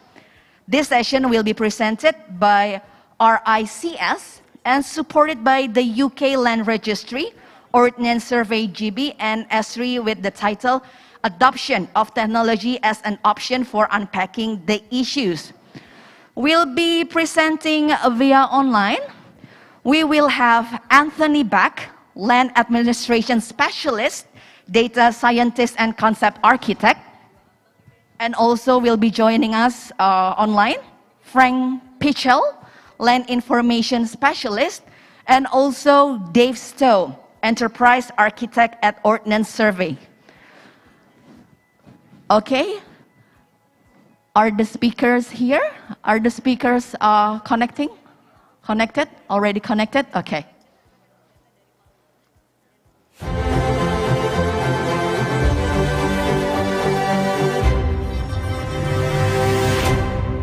Before we begin the presentation, I would like to invite once again to the stage Mr. Satoshi.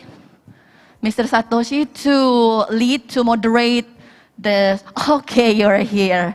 Okay. Could you please? I will hand the stage for you, Mr. Satoshi. Thank you.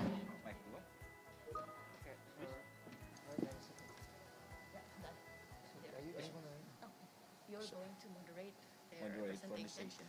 Just greet them and then let them know.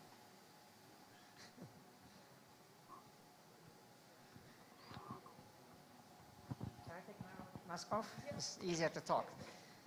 Hello everybody, welcome back from a very short coffee break, and welcome Anthony and Dave. It's connecting from the UK, I believe. They will talk about some very interesting IT innovative technologies that's going to enhance or improve land administration processes, but at the same time would help strengthen transparency in land acquisition processes. So, welcome Frank and Anthony. Floor is yours. Are you ready to start presentation? I can't share my screen at the moment, so that will be slightly awkward. And I don't believe Frank has arrived yet.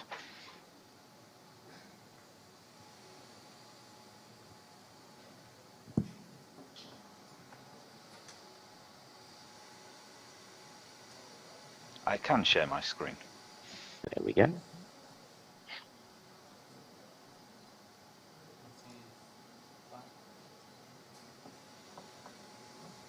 Okay, is that coming through?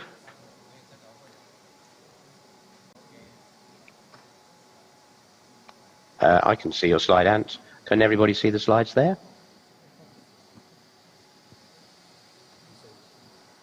Satoshi, can you see the slides in the room? I think you can, looking at the video. Yes. Okay, yes, we can see the slide. I'm sorry, I couldn't hear you very well. Maybe it's better you speak loud a little bit, because your voice is not very clear. Oh, okay. Satoshi, am I coming through loud and clear? It's good now. Okay, that's good. In that case, I will start and we'll let Ant pick up in a moment. So firstly, thank you very much for allowing us to attend this conference and giving us time to speak. And I'm sorry we can't be there in person, as I'd love to visit your country. What we want to do today is just take a few moments to discuss the rights that are recorded for land as part of understanding the land and as part of enabling the valuation of land when compensation is being considered under positions of compulsory purchase or when the value of the land needs to be understood for other valuation purposes. What we see is that there is a continuum of land rights that ranges from the legally enforceable rights people have over their land, their ownership of it, their right to use it, through administrative rights that are recognized, and social rights and less tangible rights that need to be recognized when fully understanding the land.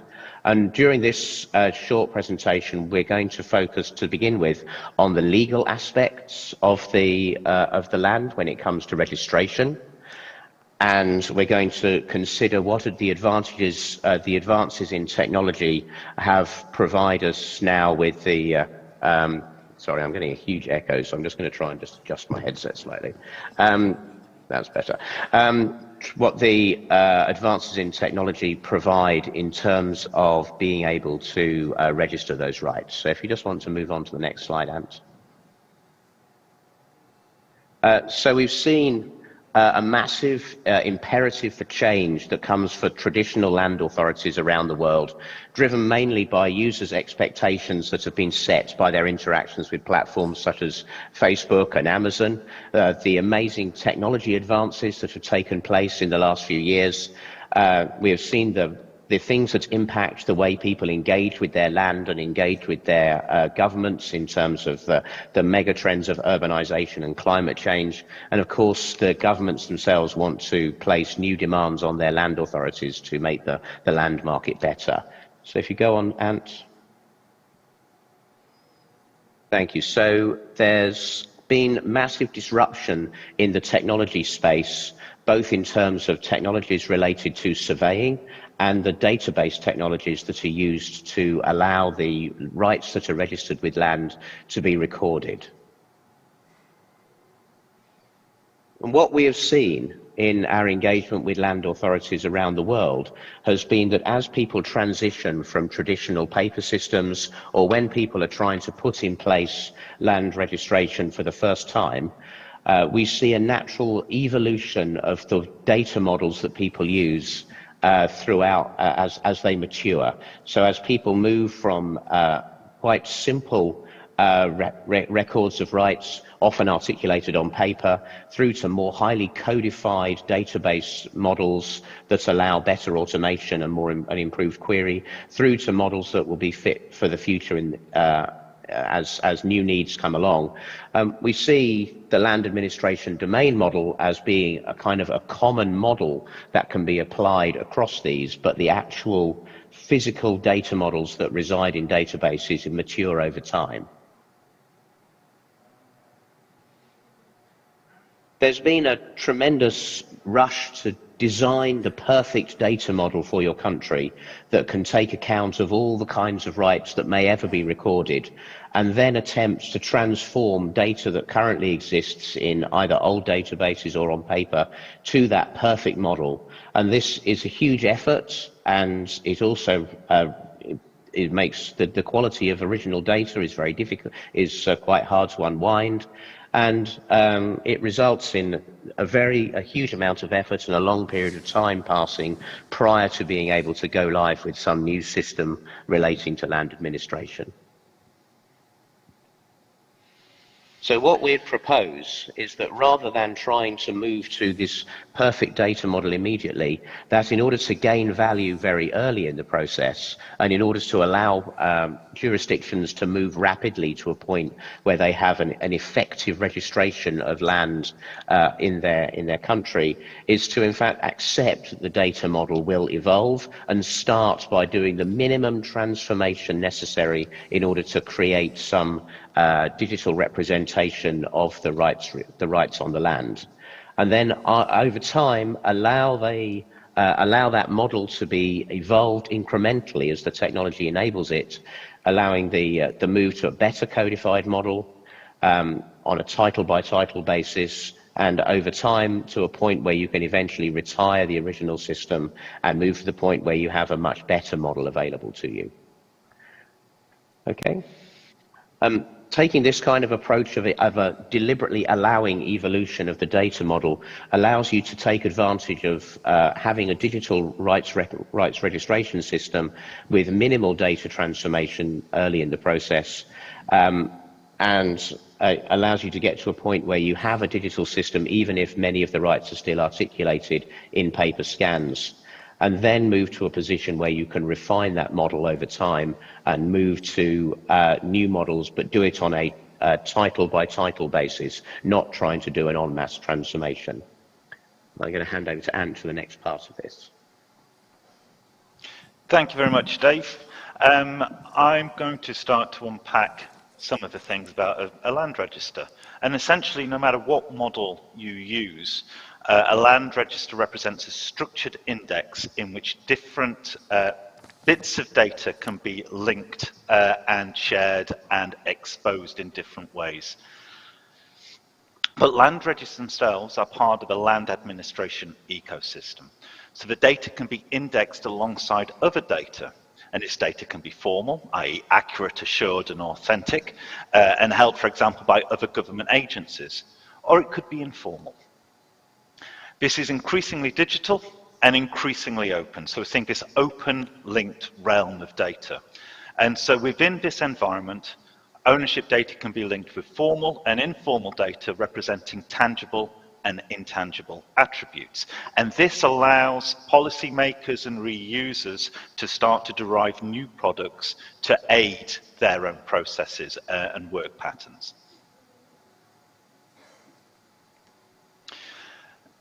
Standards support interoperability and reuse of data, and of particular importance to the land domain is the LADM, ISO 19152. And this supports the structuring of parties who have rights which are framed in land. And through the ISO standard, this also supports digital transactional change, so how we deal with transfers of parties, variations of land, and the subdivision of rights and rights relationships. But as Dave has already pointed out, this data needs to be managed and maintained. Data quality should be evaluated and improved on a fit-for-purpose basis. Now, while technology can produce better data, change should only be implemented when clear social and legal impacts have been identified. Now, we started out with this model representing rights, but we need to reinforce that when a need has been identified, then the social and administrative rights can be formalized more effectively. But it's the understanding of these social and administrative rights, particularly in terms of how communities understand them and communities value them, which is of significant importance. And this is where I hope I'm going to be able to hand over to Frank, who will be picking up on the community and valuation side of this session.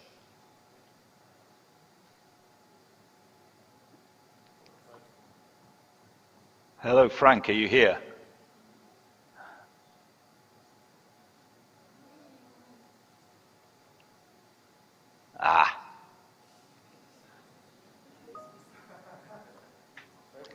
That leaves us a little bit of a quandary.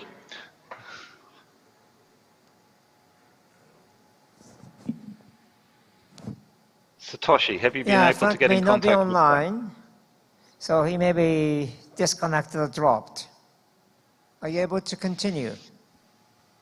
I'm sorry, but I don't, we come from separate organizations, and Frank is providing that kind of communal evaluation piece.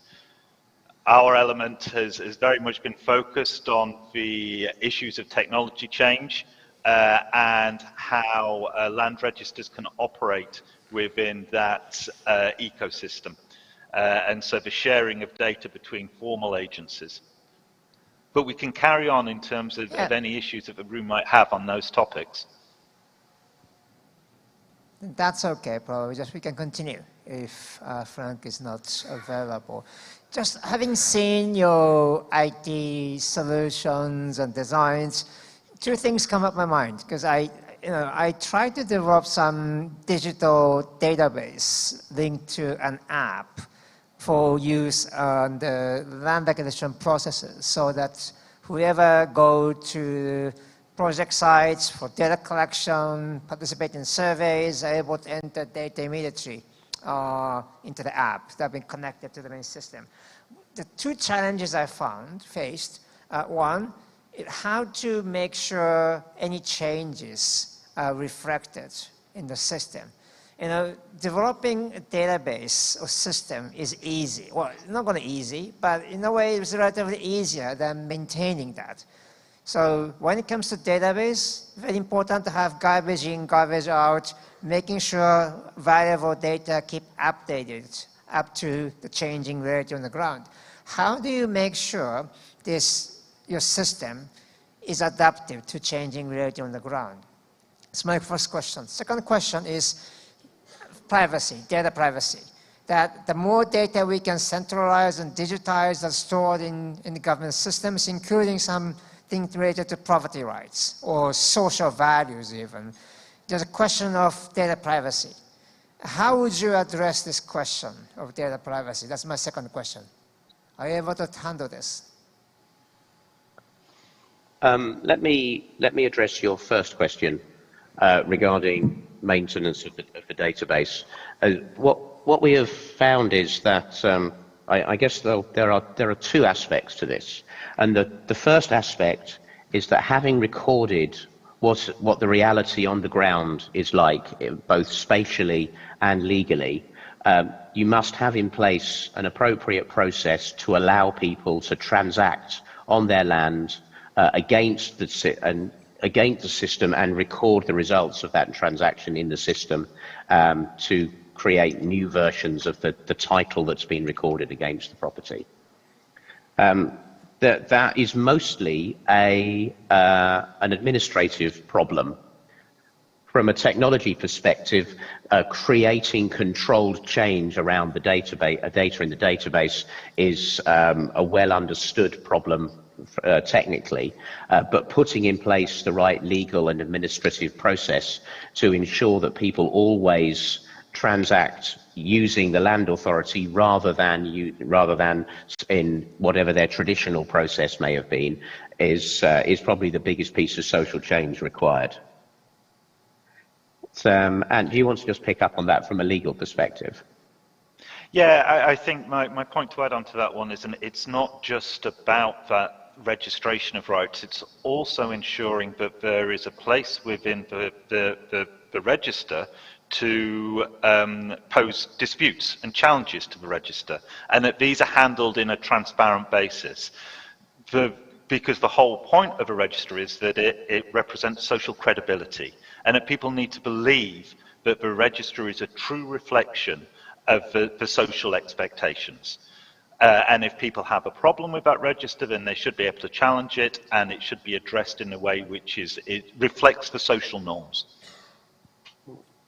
But I guess there's second part to your question, or the second part to my answer perhaps, is that it is absolutely the case that over time, the rights you will wish to record against the land and the complexity of the tenure types that you will wish to use and the way you will wish to represent the spatial aspects of the property that is being recorded, these things will change. And you must ensure that your technology system does not lock you in to a particular legal framework or a particular way of policy working, and enables you to change and grow and mature over time, as it will definitely be the case that legislative change or social change or just simply the maturity of the jurisdiction or how urbanized it is, these things will cause change that you must be able to accommodate within the technology system without having to replace it, rip it out and build a new one, for example.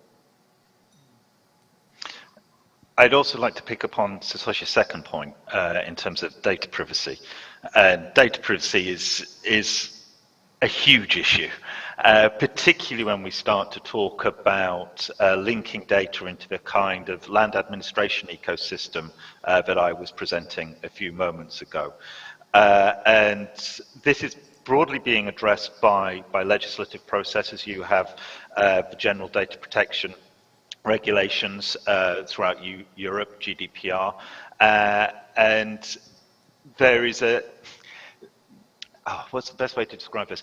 The difficulty with this area is that each jurisdiction and nation is going to have to embrace it on their own individual terms to represent how they, as a nation or as a group of nations, respond to privacy issues.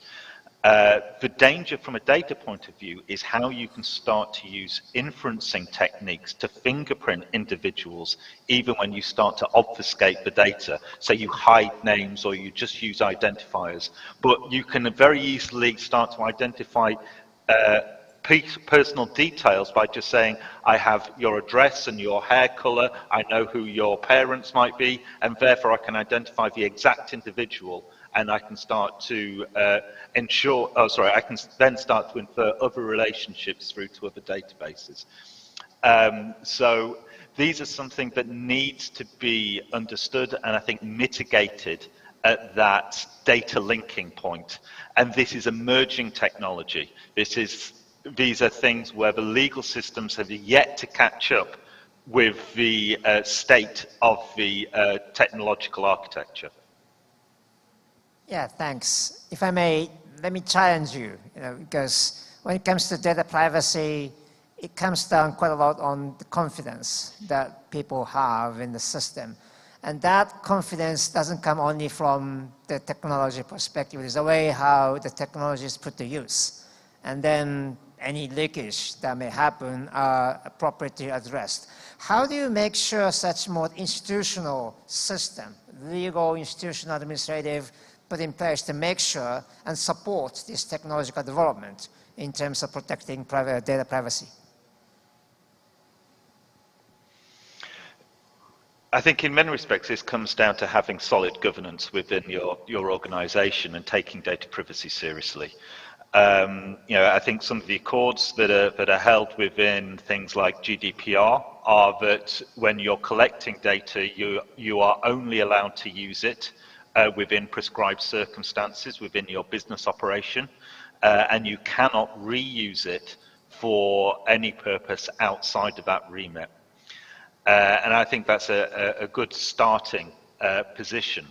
However, I think the problem really starts to occur when you move beyond an individual institution and that information is shared between institutions, and where the sum of the whole might be greater than the individual parts, and your ability to start to undertake inferencing is dramatically improved. And that's where there's quite a bit of grey in terms of how we can start to reuse the information and what information can be legitimately inferred. Dave, do you have anything extra on that topic? Again,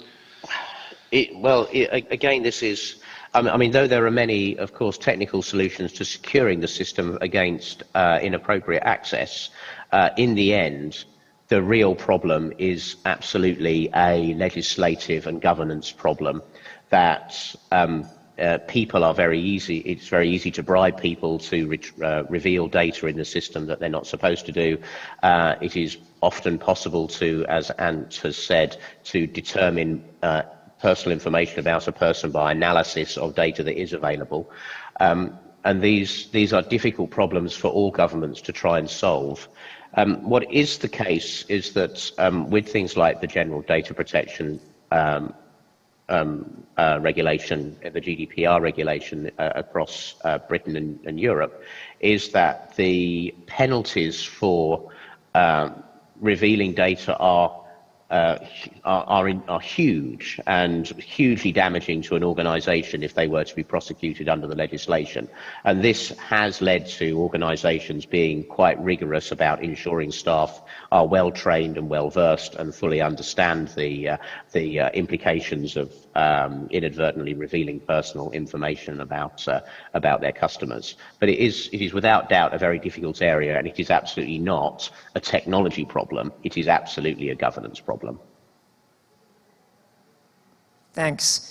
Just let me remind everybody, both present here and online, to register your questions through Slido. We have received several questions already. Are you able to see the questions on the screen, or should I read it out? I'm going to need you to read them Maybe out. we can start with the first one. This is about the data privacy on the data stored in the cloud. I expected this question. Well, okay. So public cloud vendors, so the AWSs and Googles and Microsoft Azure cloud providers of the world, their job is running a secure data center. It's what we pay them to do. It's a thing they do exceptionally well. And generally, they have greater expertise in operation of a secure data center than you would be able to create internally within your organization. And as such, they are very good at running a data center, and an appropriately architected system can be completely secure within the cloud. You do have a legislative problem in that the location of your data may be there may be something enshrined within the law of your country that prevents the data you have within your organization from leaving the country.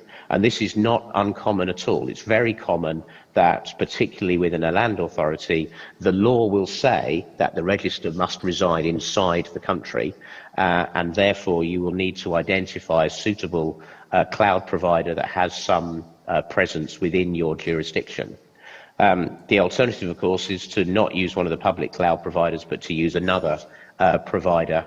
And it is quite common that within any particular country there will be expertise in providing cloud or cloud-like services that are physically resident inside the borders of your country, and as such allow you to maintain sovereignty over the data, which is much harder with public cloud.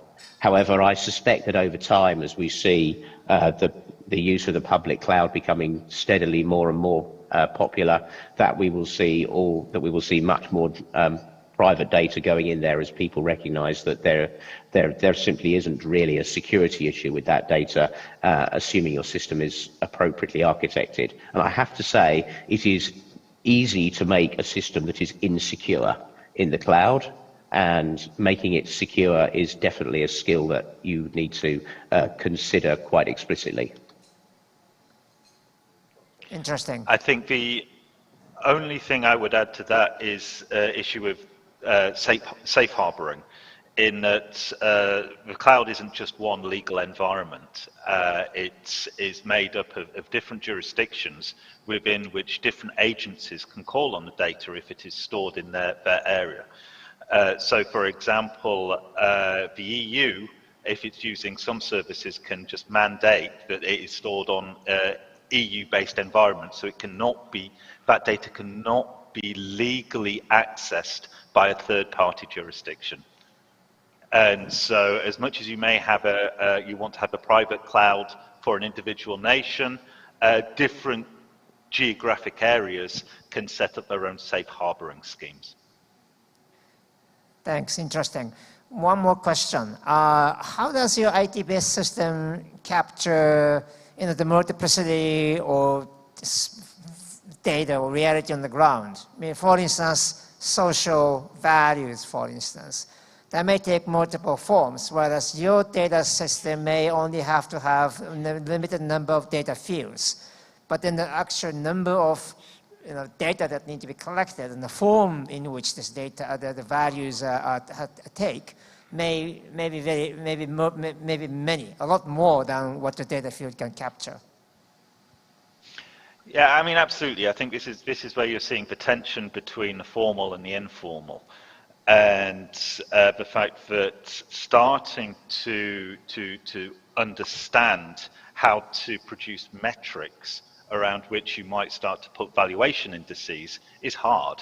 A traditional land register deals with somewhat more, not completely binary, but less shades of grey, shall we say. Sorry, the echo I found quite distracting. So I think the problem there is how you start to build around the different systems that allow you to put policy or valuation frameworks in place that incorporate a range of different intangible or tangible data sets.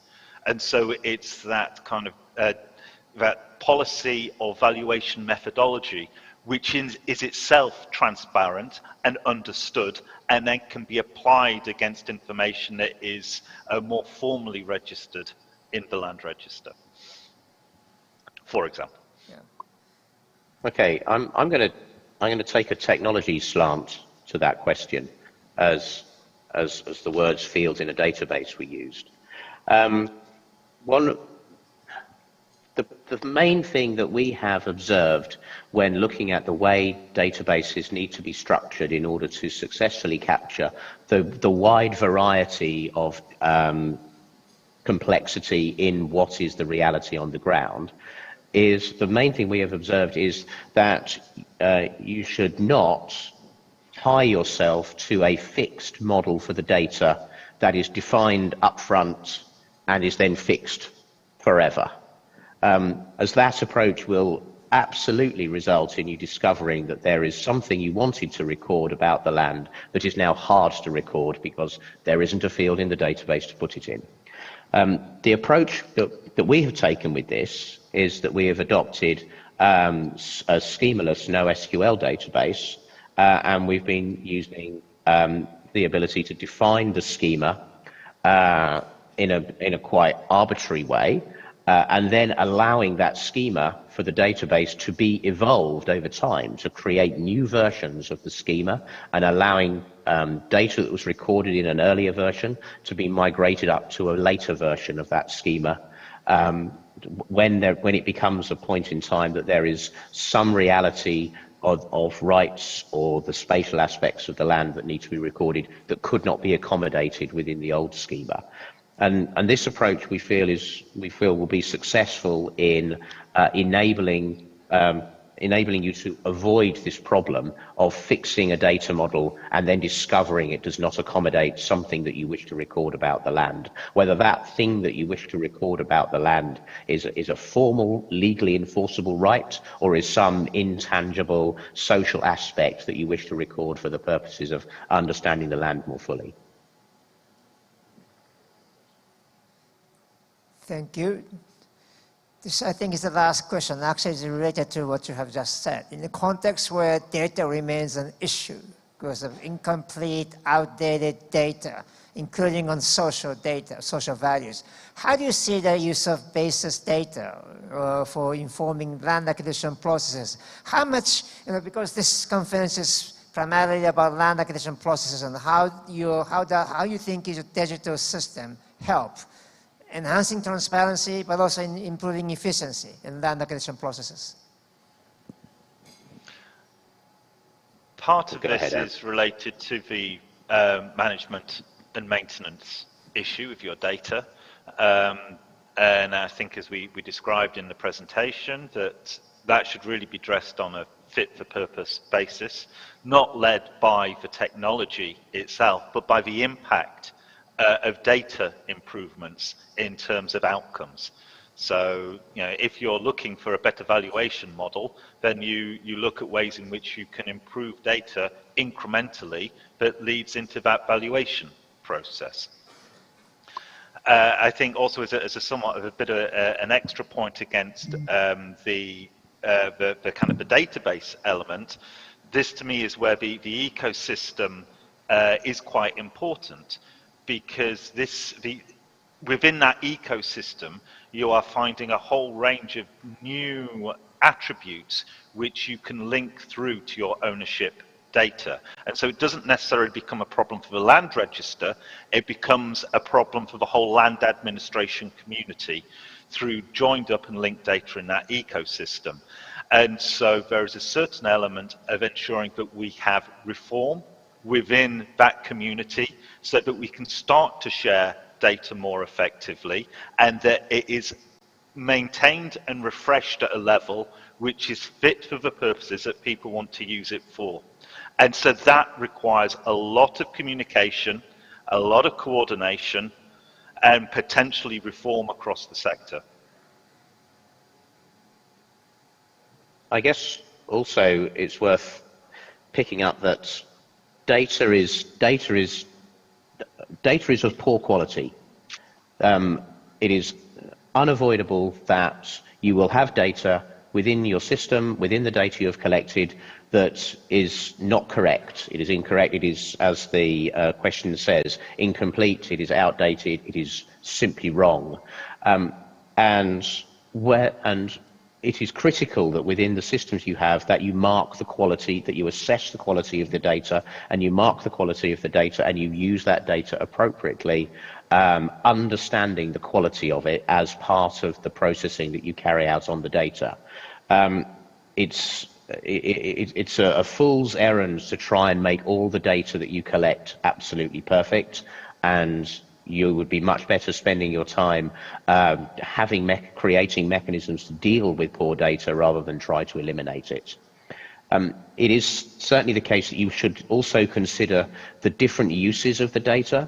So where the data you record relates to some kind of legally enforceable right over a piece of land, then that would definitely be something you'd want to try and ensure strongly was correct.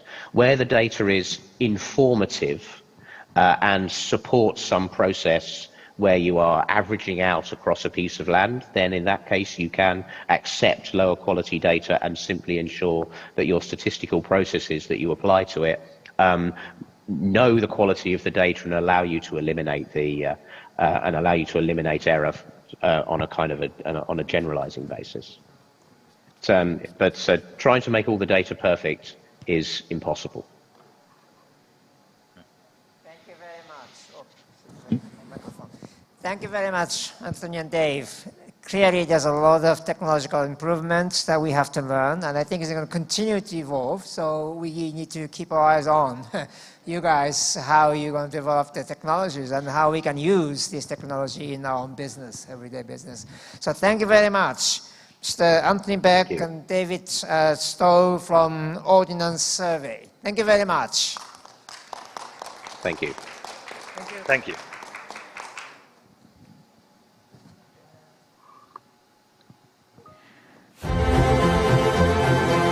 Okay, thank you, Mr. Satoshi, for moderating this session. Ladies and gentlemen, such a informative and interesting presentation and information. However, we have reached to the end of our program for today. To conclude today's conference, we would like to invite the Director for Land Valuation and Land Economy of the Directorate General of Land Acquisition and Land Development of the Ministry of Agrarian Affairs and Spatial Planning, National Land Agency of the Republic of Indonesia. Please welcome Mr. Herjon C.M. Panggabean to deliver his closing remarks.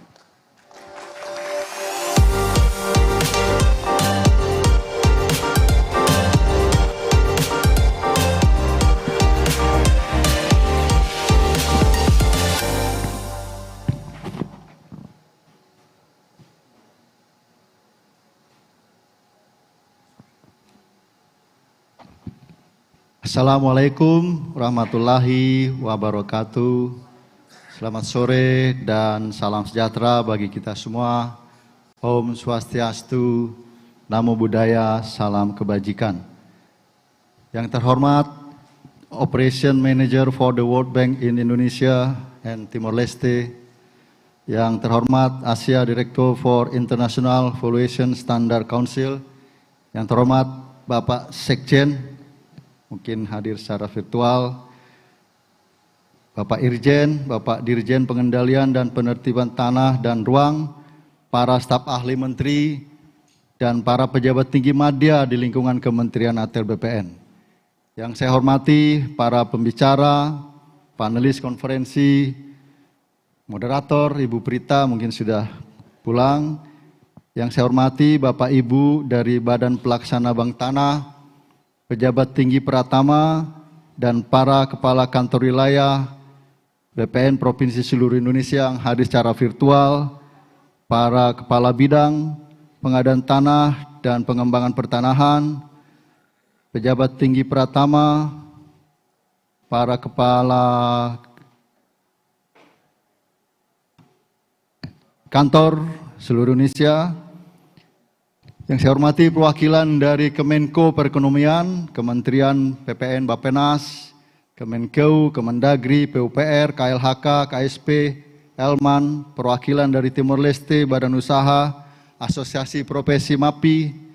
Tadi ada senior kita Pak Hamid Yusuf, lalu ada Ibu Rengganis, Pak Mutakin, Pak Dedi tadi ada juga, Ibu Alda dan teman-teman yang tidak saya sebut satu persatu. Mohon maaf Ibu Dirjen mewakilkan kepada kami karena Ibu Dirjen sekarang masih di DPR RI rapat bersama dengan Parlemen. Bapak dan Ibu hadirin yang saya hormati, kita panjatkan puji syukur kehadirat Tuhan Yang Maha Esa yang telah melimpahkan rahmat, taufik dan hidayahnya kepada kita semua, sehingga kita semua diberi kesehatan jasmani dan rohani untuk dapat mengikuti International Conference on Valuation and Compensation of Unregistered and Customary Lands sampai akhir acara.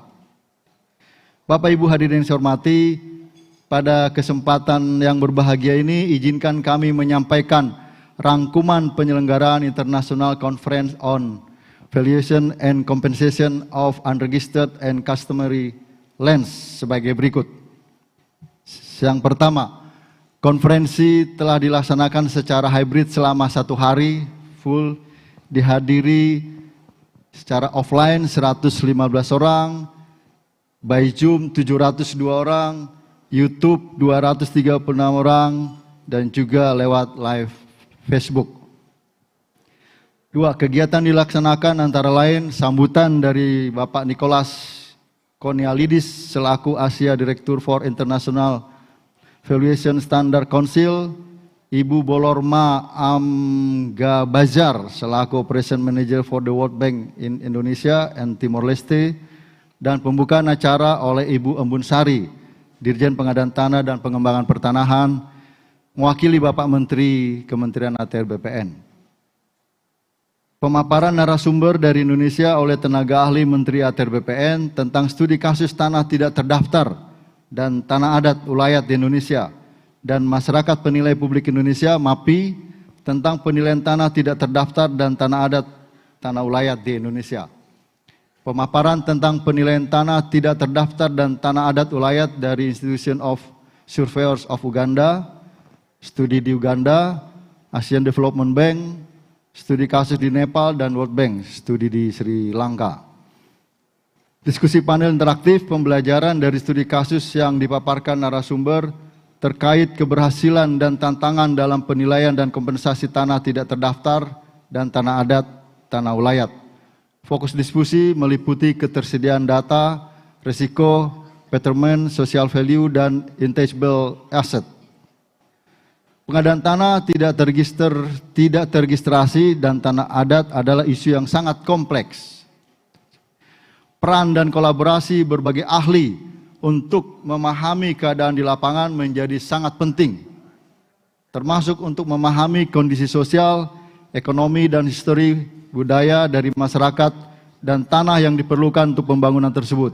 Kegiatan ini harus dilakukan dengan baik dari berbagai negara. Kerangka hukum yang dapat melindungi proses valuasi dan kompensasi sangat mendukung proses pengadaan tanah menjadi lebih baik, adil, dan demokratis.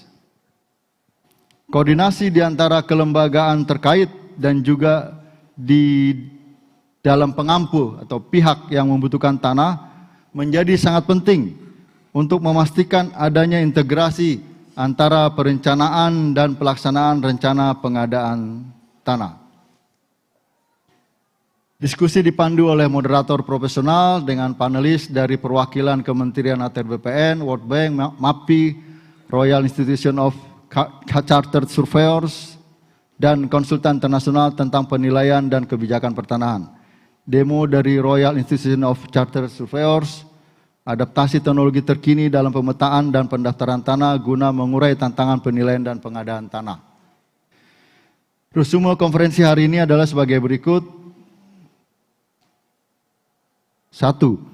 Memberikan kompensasi berdasarkan ajas keadilan dalam penyelenggaraan pengadaan tanah bagi pembangunan untuk kepentingan umum merupakan suatu tantangan besar karena harus menjamin pemulihan kehidupan, bahkan peningkatan kualitas hidup suatu individu atau masyarakat yang terdampak.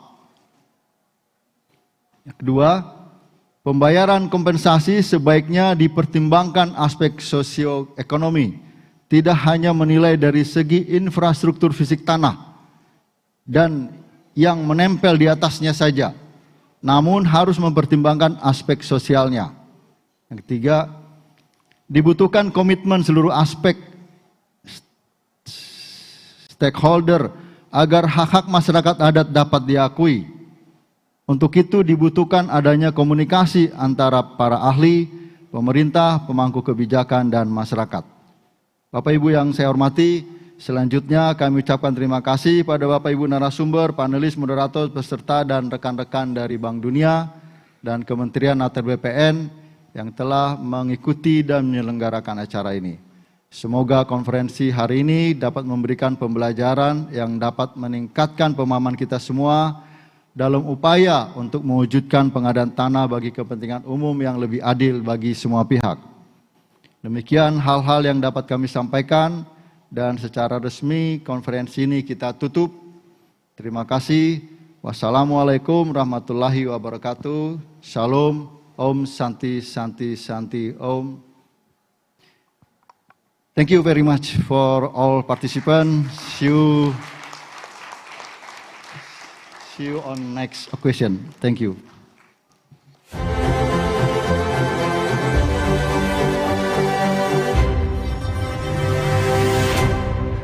Thank you, Bapak Herjon, for your closing remarks. And the closing remark also marks the end of this conference.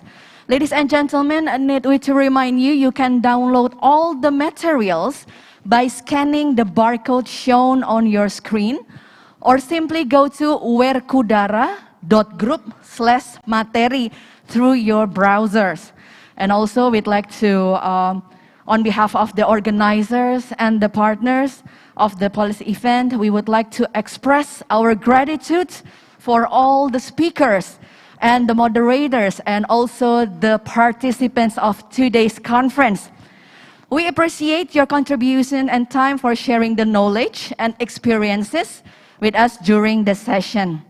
And also to our distinguished guests and participants, both in this conference room and also those who joins us online. Thank you very much for your active participation.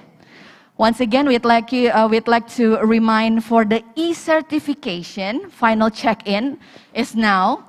You can, before we close this event, we would like to remind again all participants who wants to get the e-certificate, to obtain a e-certificate to participate in this conference, please do the final check-in with the same token, 011222. Silahkan langsung melakukan final check-in sebelum acara ini kami tutup untuk mendapatkan e-sertifikat. Tokennya adalah 011222. Once again, ladies and gentlemen, thank you very much and give a big round of applause for today's conference. See you next time. Assalamualaikum warahmatullahi wabarakatuh.